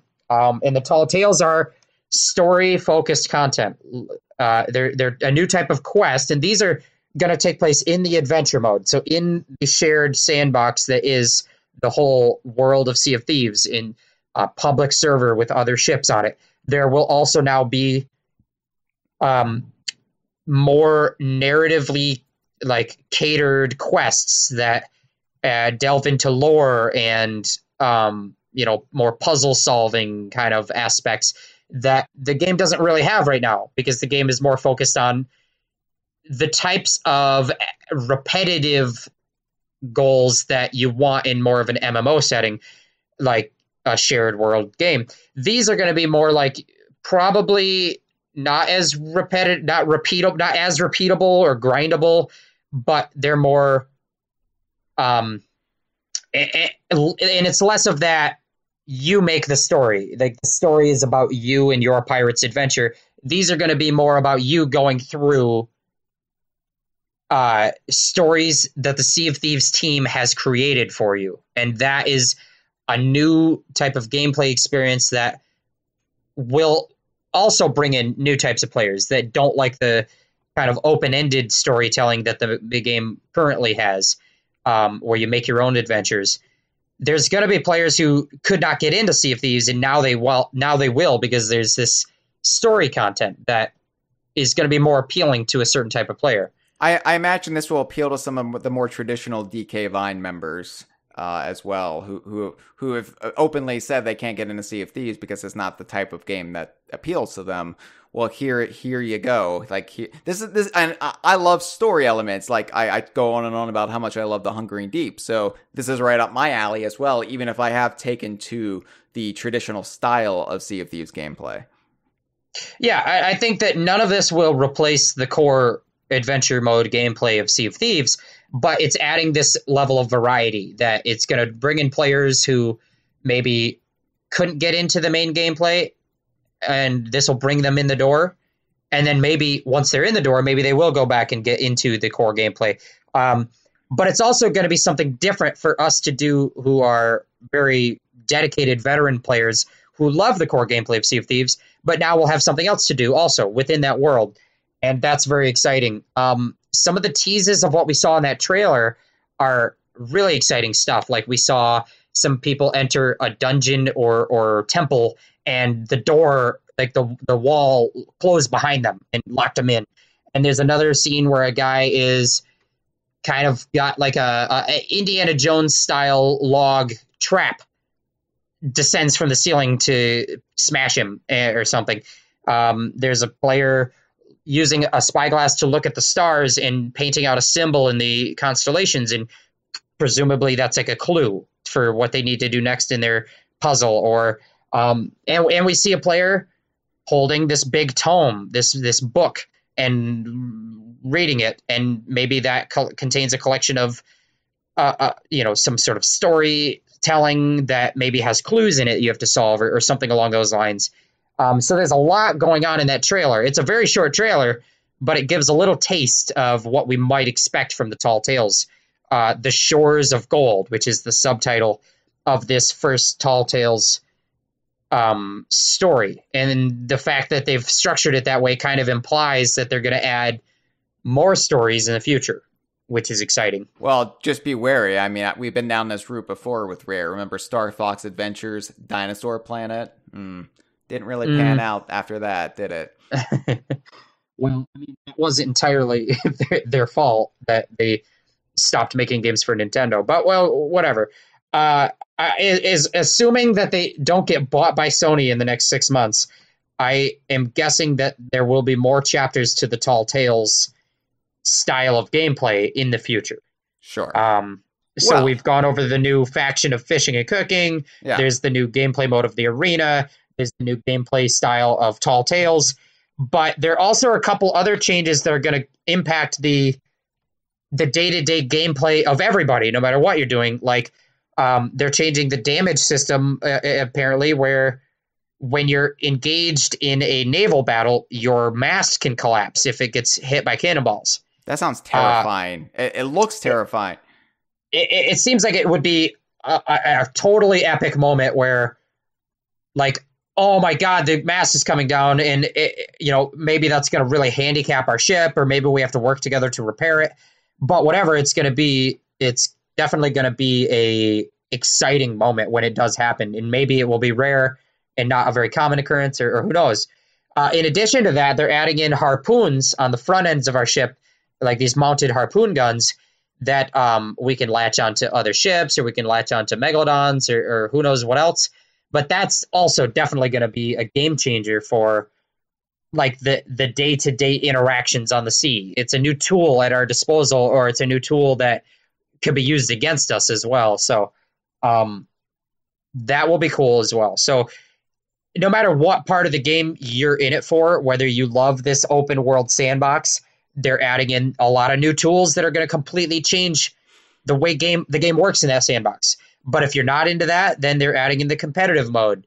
If you're not into that, they're adding in kind of these story chapters you can do. So there's a lot going into this. And the way that I look at it is the Shrouded Spoils was the kind of this big bow on top of all the updates they added so far that all kind of went into just tweaking the core gameplay that they launched with. They didn't really drastically change what the game is. with Shrouded Spoils. They took what the game was and they made the best version of that. But with the anniversary update, they are expanding on what the game can be into brand new territory. It's not just improving the type of game that it already is, but it's making it a new type of game that will attract new players and give old players new things to do. Yeah, it's got momentum.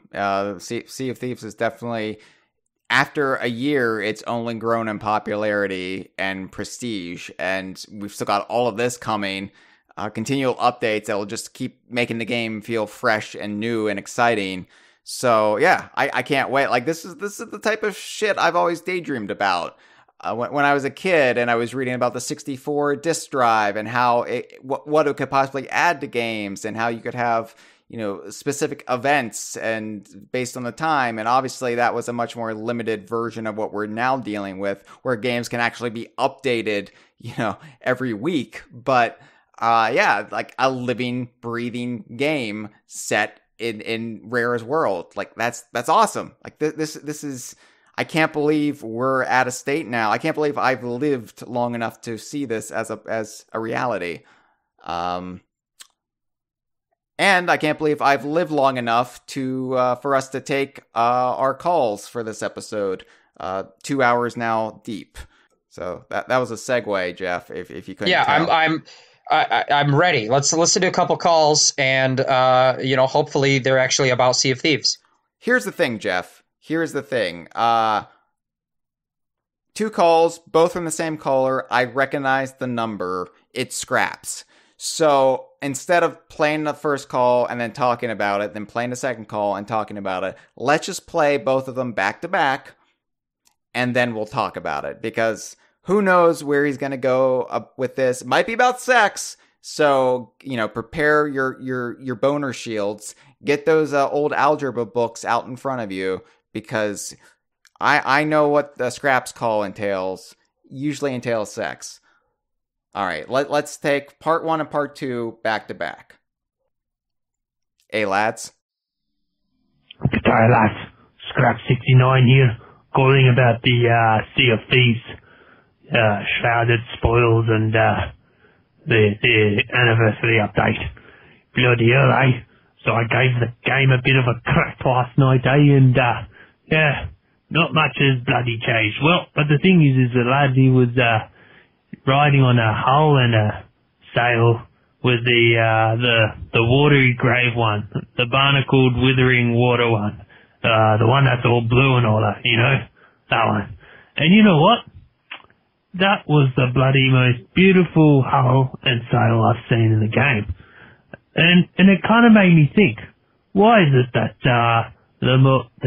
one of the more cheapest hulls that you can get is like one of the most beautiful? I mean, it's almost like a Picasso painting in a way, because the hull's got like different shades of blues and like it's got a bunch of hues, and yeah, it looks pretty ace.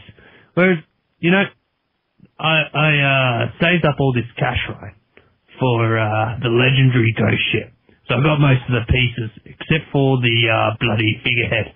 And the thing is, right, it's not that good looking, is it? It's bloody it's just black with a bit of green, and that's it.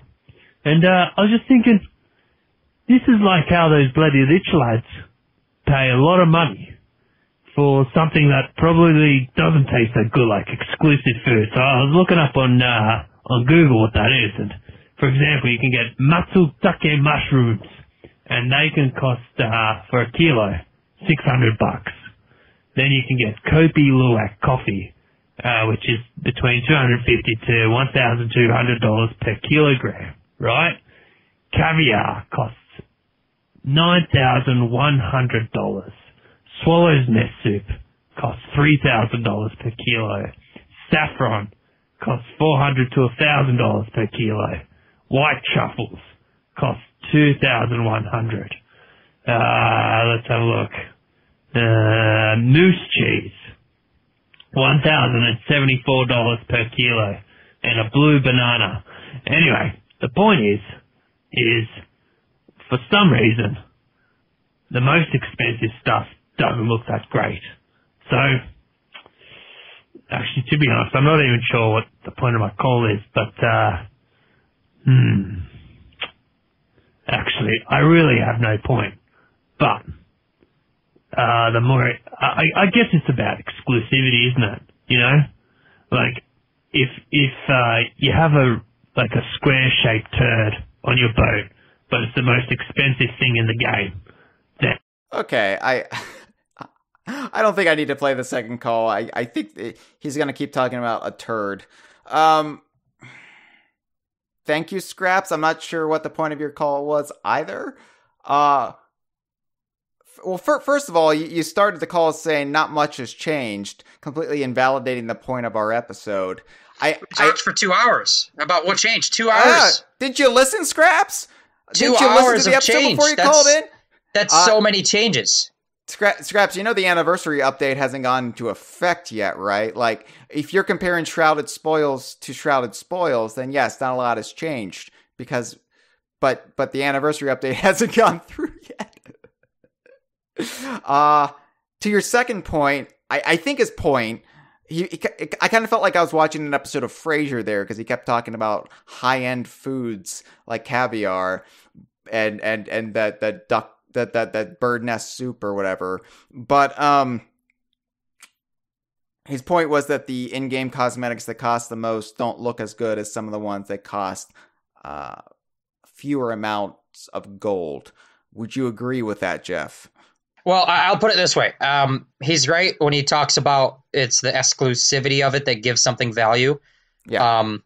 And so I know there are players who love to use those Athena's Fortune cosmetics because it makes their ship most likely unique on the sea, because it's so difficult to get those things. You know, you have to play for so long to get the Athena's cosmetics, and so players like to have their ship be unique, and and they also like to show off their accomplishments. So if it's such a difficult thing to get, they want to then show people that they have it. On the other hand, I will say this, that every time somebody complains about a cosmetic in Sea of Thieves, I roll my eyes, because the point of every cosmetic is not to make every player like it.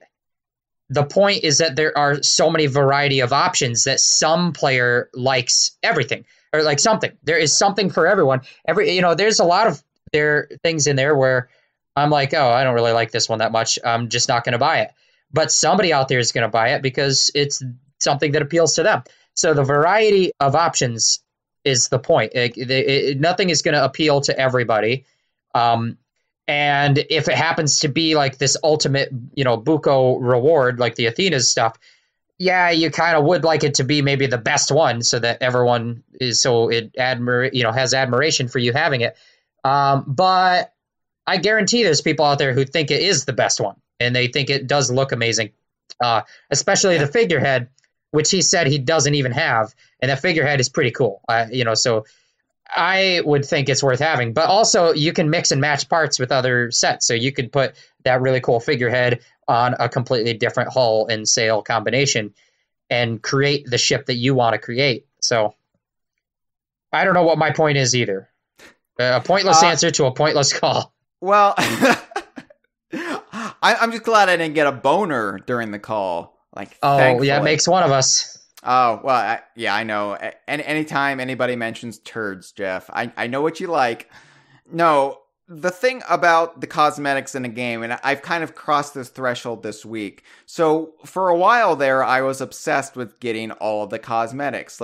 And I still am to a certain degree. Like any limited time cosmetic from Duke, for example, I will need to get. But it's virtually impossible to get every single cosmetic item in Sea of Thieves, partly because they made them exclusives for certain gamers. For example, the golden banana viral marketing thing the day before the game launched, where you had to follow all these clues and then you would win an actual golden banana.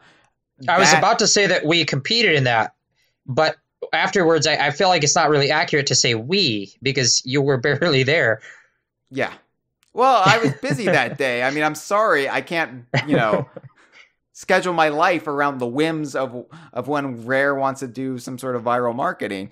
No, the thing is, like, the winners of that got like exclusive sales, but just them. So already, you're not going to have all the cosmetics. Rare staffers have the rare flags. You can't have access to that. So, and then they had this thing where if you got to Pirate Legend before the anniversary, you got some exclusive cosmetics, and I wasn't there yet. So and there's no way for me to get there without completely like abandoning all other aspects of my life in the days leading up to the game coming out, and also just ignoring DK Vine, not having daily social media updates and stuff like that. So that wasn't going to work. But really, like, I think like it's healthy to just let that go. Like, that's not part of game completion. You don't have to buy every single cosmetic. You don't have to have every single cosmetic. If the cosmetics are just there to provide personality for your pirate. What does matter are like completing the objectives of the game, getting check marks on all of the build rat stuff, all of the trading companies. That's to me, that's what game completion is. Obviously reaching Pirate Legend, but yeah, it was. I know other gamers in our Sea of Thieves playing circles got there before I did. I think Shane had to make peace with that because he missed out on something, and he was just like, okay, it still haunts him for a while. The daily gun, named after now Platonic community manager Daily Kong, but she when she worked for Rare, they named an exclusive pistol after her, and it was only available at first if you watched a Mixer stream that they didn't give enough advanced warning about, and so I missed out on it, and that haunted me for months until they made it available again. But I've got to let that go. Even though that is my favorite gun in the game, and I'm glad I have it now. So again, it's whatever you and your pirate prefer, the aesthetics they prefer, what speaks to them, and it can be something that's valuable, or it can be something that you get for free, or something you spend very little gold for, so long as it's part and parcel of your personality. Yeah, I will say this. People approach this game like a lot of DK Viners especially approach the game as if it's this single player like adventure game that a collectathon. Like a collectathon, and they see every item in the game as something that has to be collected.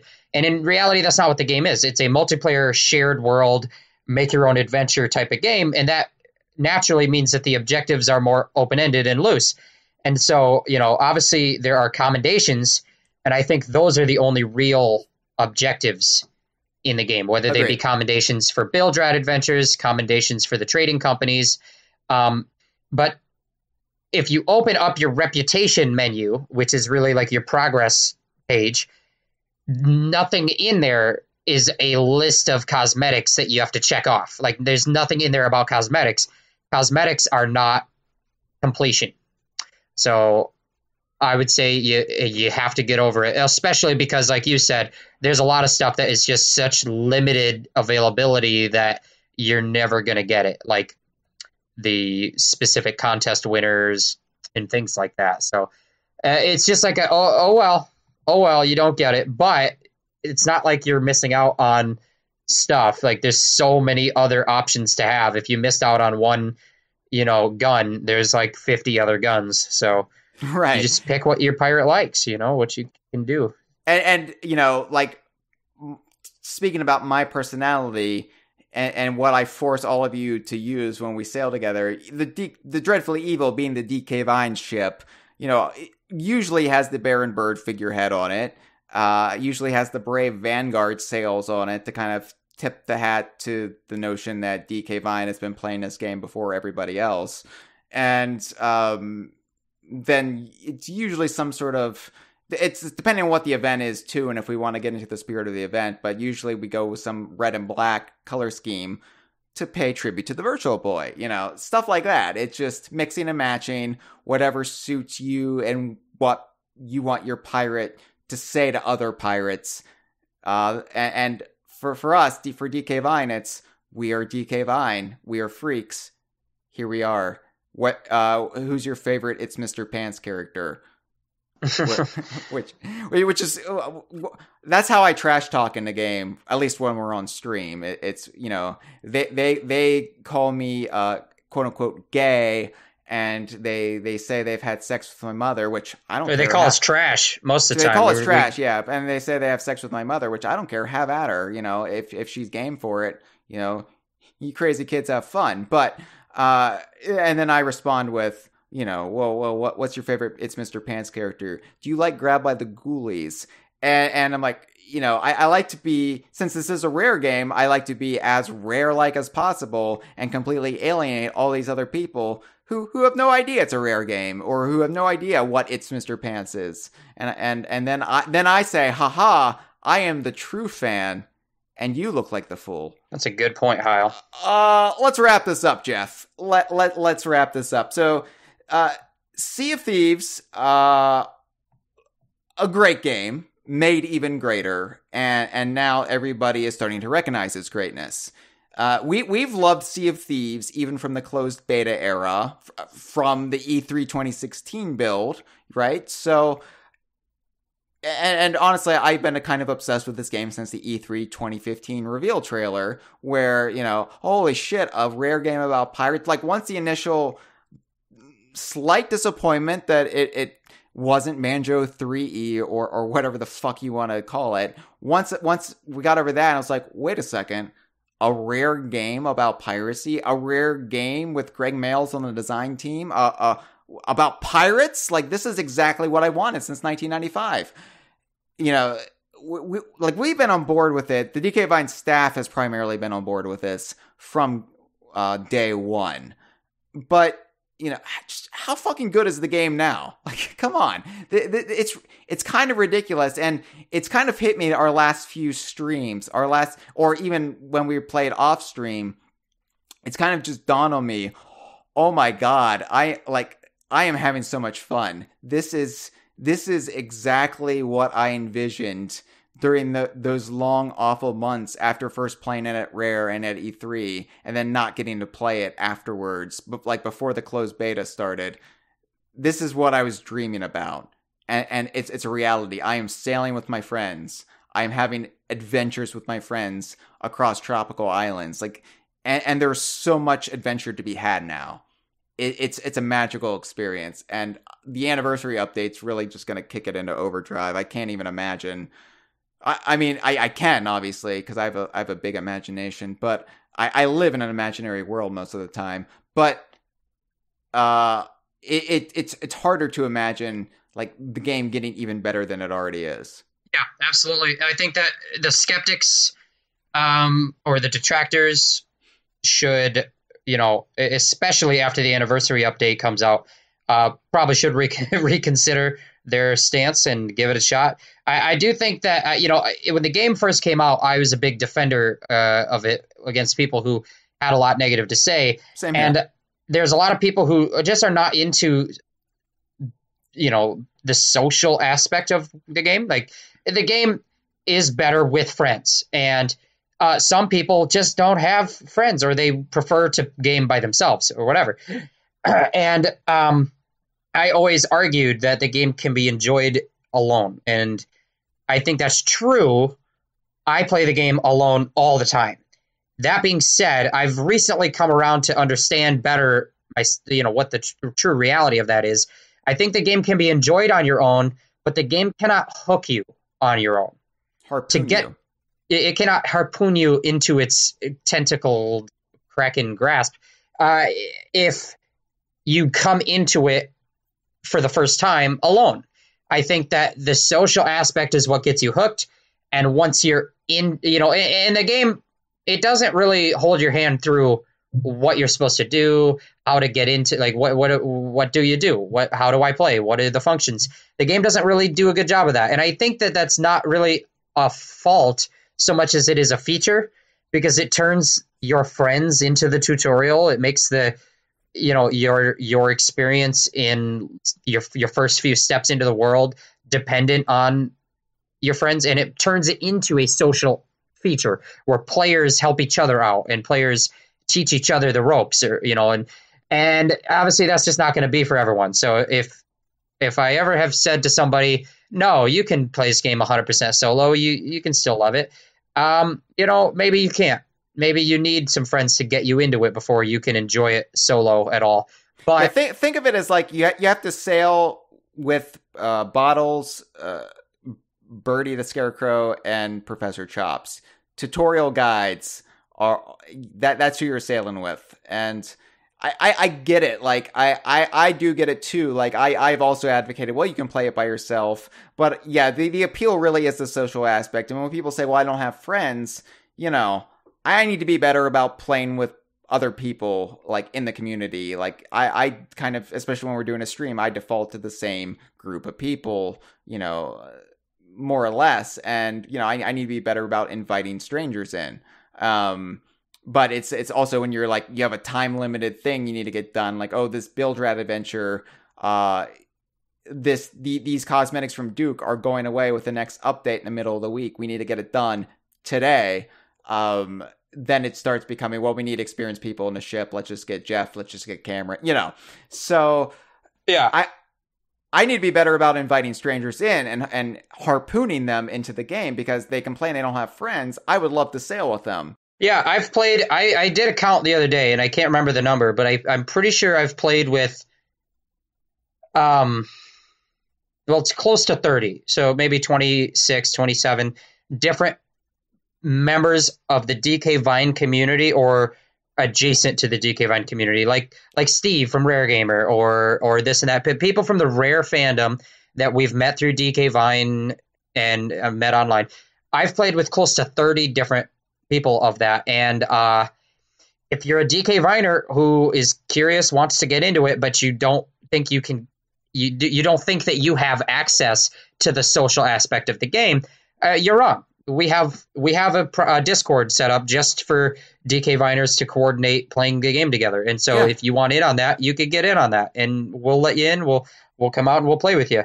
So, the option is there if you're willing to seek out people to play with, I understand like wanting to play video games by yourself, but I think this is a truly fun experience that we can't sit here and preach to you. You have to experience it for yourself. And once you experience it in the right context, then you'll get it and you'll be a convert, and I'd also say, if you're Sea of Thieves curious, if you're not really ready to commit, watch one of our streams or watch one of our Stream of Thieves and you'll get a good idea. Those are a lot of fun. Just that kind of hangout and I hope they are. Well, they're fun for somebody. Specifically, Scottish children have a lot of fun. Yeah. Well, it's funny because one of our most watched streams was when Xbox Live went down and everybody got booted from the game but me. And I think the reason was because I was tethered to the Mixer stream. And for some reason, Xbox Live did not boot me. So I was the only one on the server in the game world for about 90 minutes or so. And because we were in the middle of something and we didn't want to abandon it, I had to basically keep going. And I just went mad. And people in the live stream chat had me rank James Bonds in order of greatness, had me rank the Batman, and stuff like that. And that was the most watched stream when things go terribly wrong. So I don't know what that says, but check out our streams.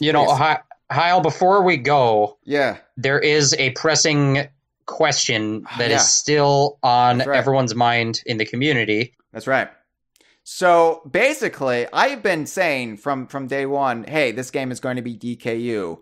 Don't worry. Well, we're a year into it now, and it's DKU adjacent, like Steve from Rare Gamer is DK Vine adjacent. There are aspects of DKU-ness that are creeping into the game and on the peripherals of the game. There's Captain Blackeye is mentioned as owning one of the clothing shops. Captain Blackeye figures into the Tales from the Sea of Thieves ledger, the in-universe journal. One of the people the future Captain Flameheart meets is Captain Blackeye. And then you've also got things like the Salty Hippo, Captain Blubbership, appearing, or at least a predecessor of the Salty Hippo appearing. And so it's definitely like DKU adjacent. Captain Black Eye does exist in this game world. We have just not physically seen him yet in game, which by DK Vine's very, very stringent laws say that that's the only way it can be DKU. Because otherwise, some games would make the cut. When you start getting in references and not actual character appearances, therein lies the path to madness. Because if we just started accepting references, so many games would be DKU that the entire concept would fall apart because it wouldn't matter anymore, right? So, that being said, in the era of streaming content, podcasting, modern social engagement, it's a different era for the site now than it was in 2005. So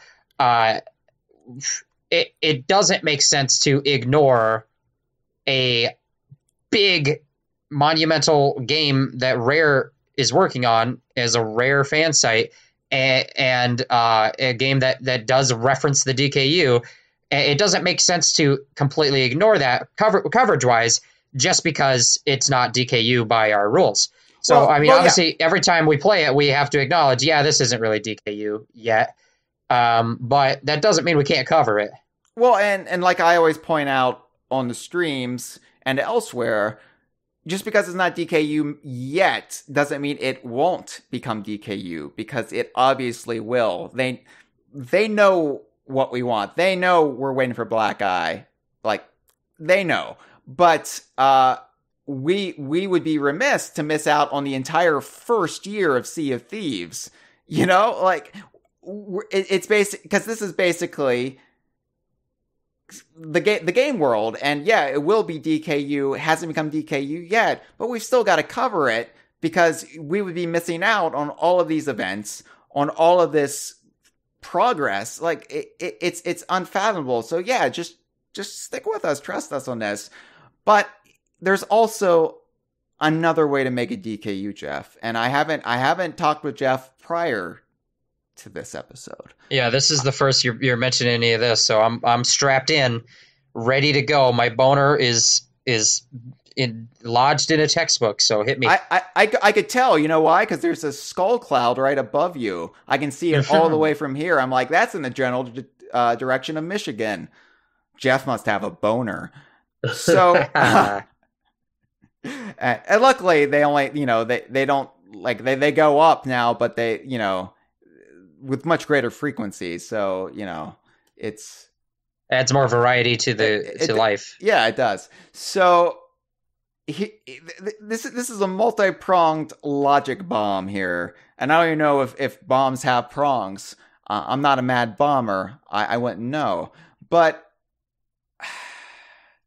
okay, so, and I didn't mean to turn the ending of this episode into an impromptu DKU tribunal. So apologies that you didn't have time to grab your powdered wig. I know it's at the dry cleaners, but I am technically in the game's credits under special thanks.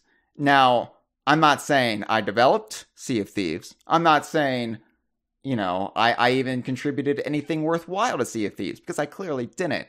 I just have a special thanks.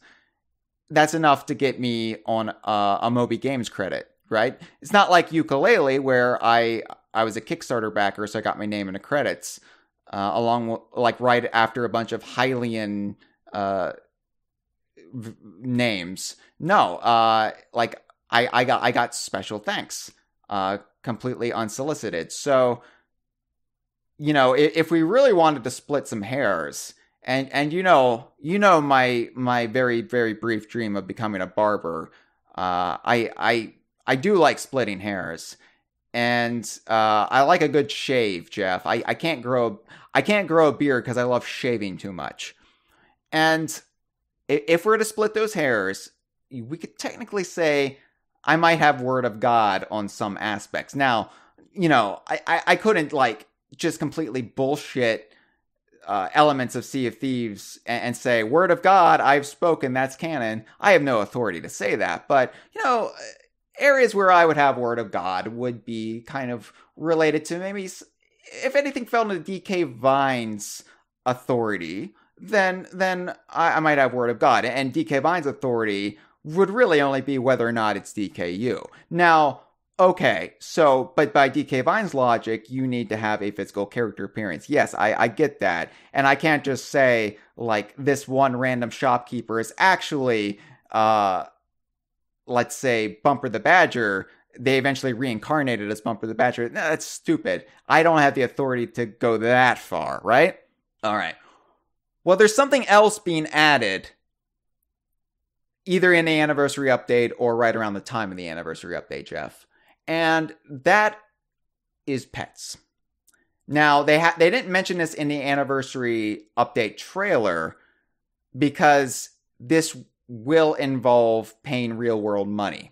Do you want to explain the concept of the pets? Because I feel like you know the concept a little bit better than I do, and you can explain it more properly. Well, they're going to add in pets where you have a pet, as an example, a monkey, but you're going to have to pay real world money. It's the first incarnation of them doing any sort of microtransactions or additional revenue streams. But they're 100% just for fun, cosmetic. They're not going to impact gameplay in a significant way, but it's more just like you'll have a monkey that can follow you around. You can interact with him. You can dance and he'll dance next to you, or you can pick him up and do, and you can even launch him out of cannons, but it's not going to be a significant impact on the gameplay. It's just going to be a little buddy for you to take with you, and it'll impact your journey emotionally because it adds a new travel companion, and it adds it adds humor, it'll make you laugh and all this stuff. So it will, be impactful for players who want it, but it won't be like directly gameplay impactful. But yeah, no, they're going to have monkeys at least. Maybe parrots. We don't. A monkey, I do say. You do say. Well, that's interesting. Let me, I got some dusty bylaws here. It's been a while since hold on. Oh, interesting. So, okay. Once upon a time, back in the era when Rare was still with Nintendo, right. So we had an amendment for the DKU laws that said, because Rare is basically the master of the DKU, if they were to introduce, say, a new Kong character that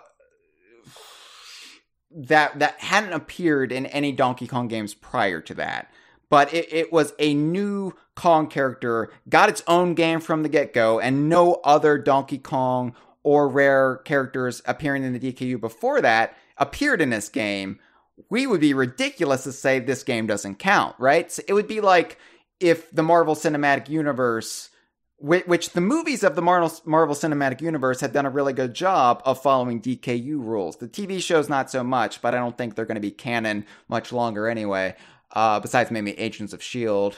and Agent Carter. But, every MCU movie has had every new MCU movie has had an appearance by a character who has appeared in a prior MCU movie. So by DKU rules, the movies hold up very well. There has not been one strike against that yet. But if there was an MCU movie where no previous established characters had appeared, it would still be an MCU movie. And I think that was the kind of out we had for this hypothetical scenario, where if there's a new Rare Donkey Kong game that didn't have any previous characters in it, that would obviously still be DKU. And so it's just interesting that, and we eventually said, well, that rule will no longer apply because how could it? There would never be a circumstance that would allow that again. But here we are, 2019. I'm in the credits of a Rare game. I would have Word of God over a very, very small aspect of it. And hey, we're getting a monkey in the game. And you know what, Jeff? I'm going to buy that monkey. And you know what, Jeff? You know what I'm going to name that monkey? Hit me, Hyle.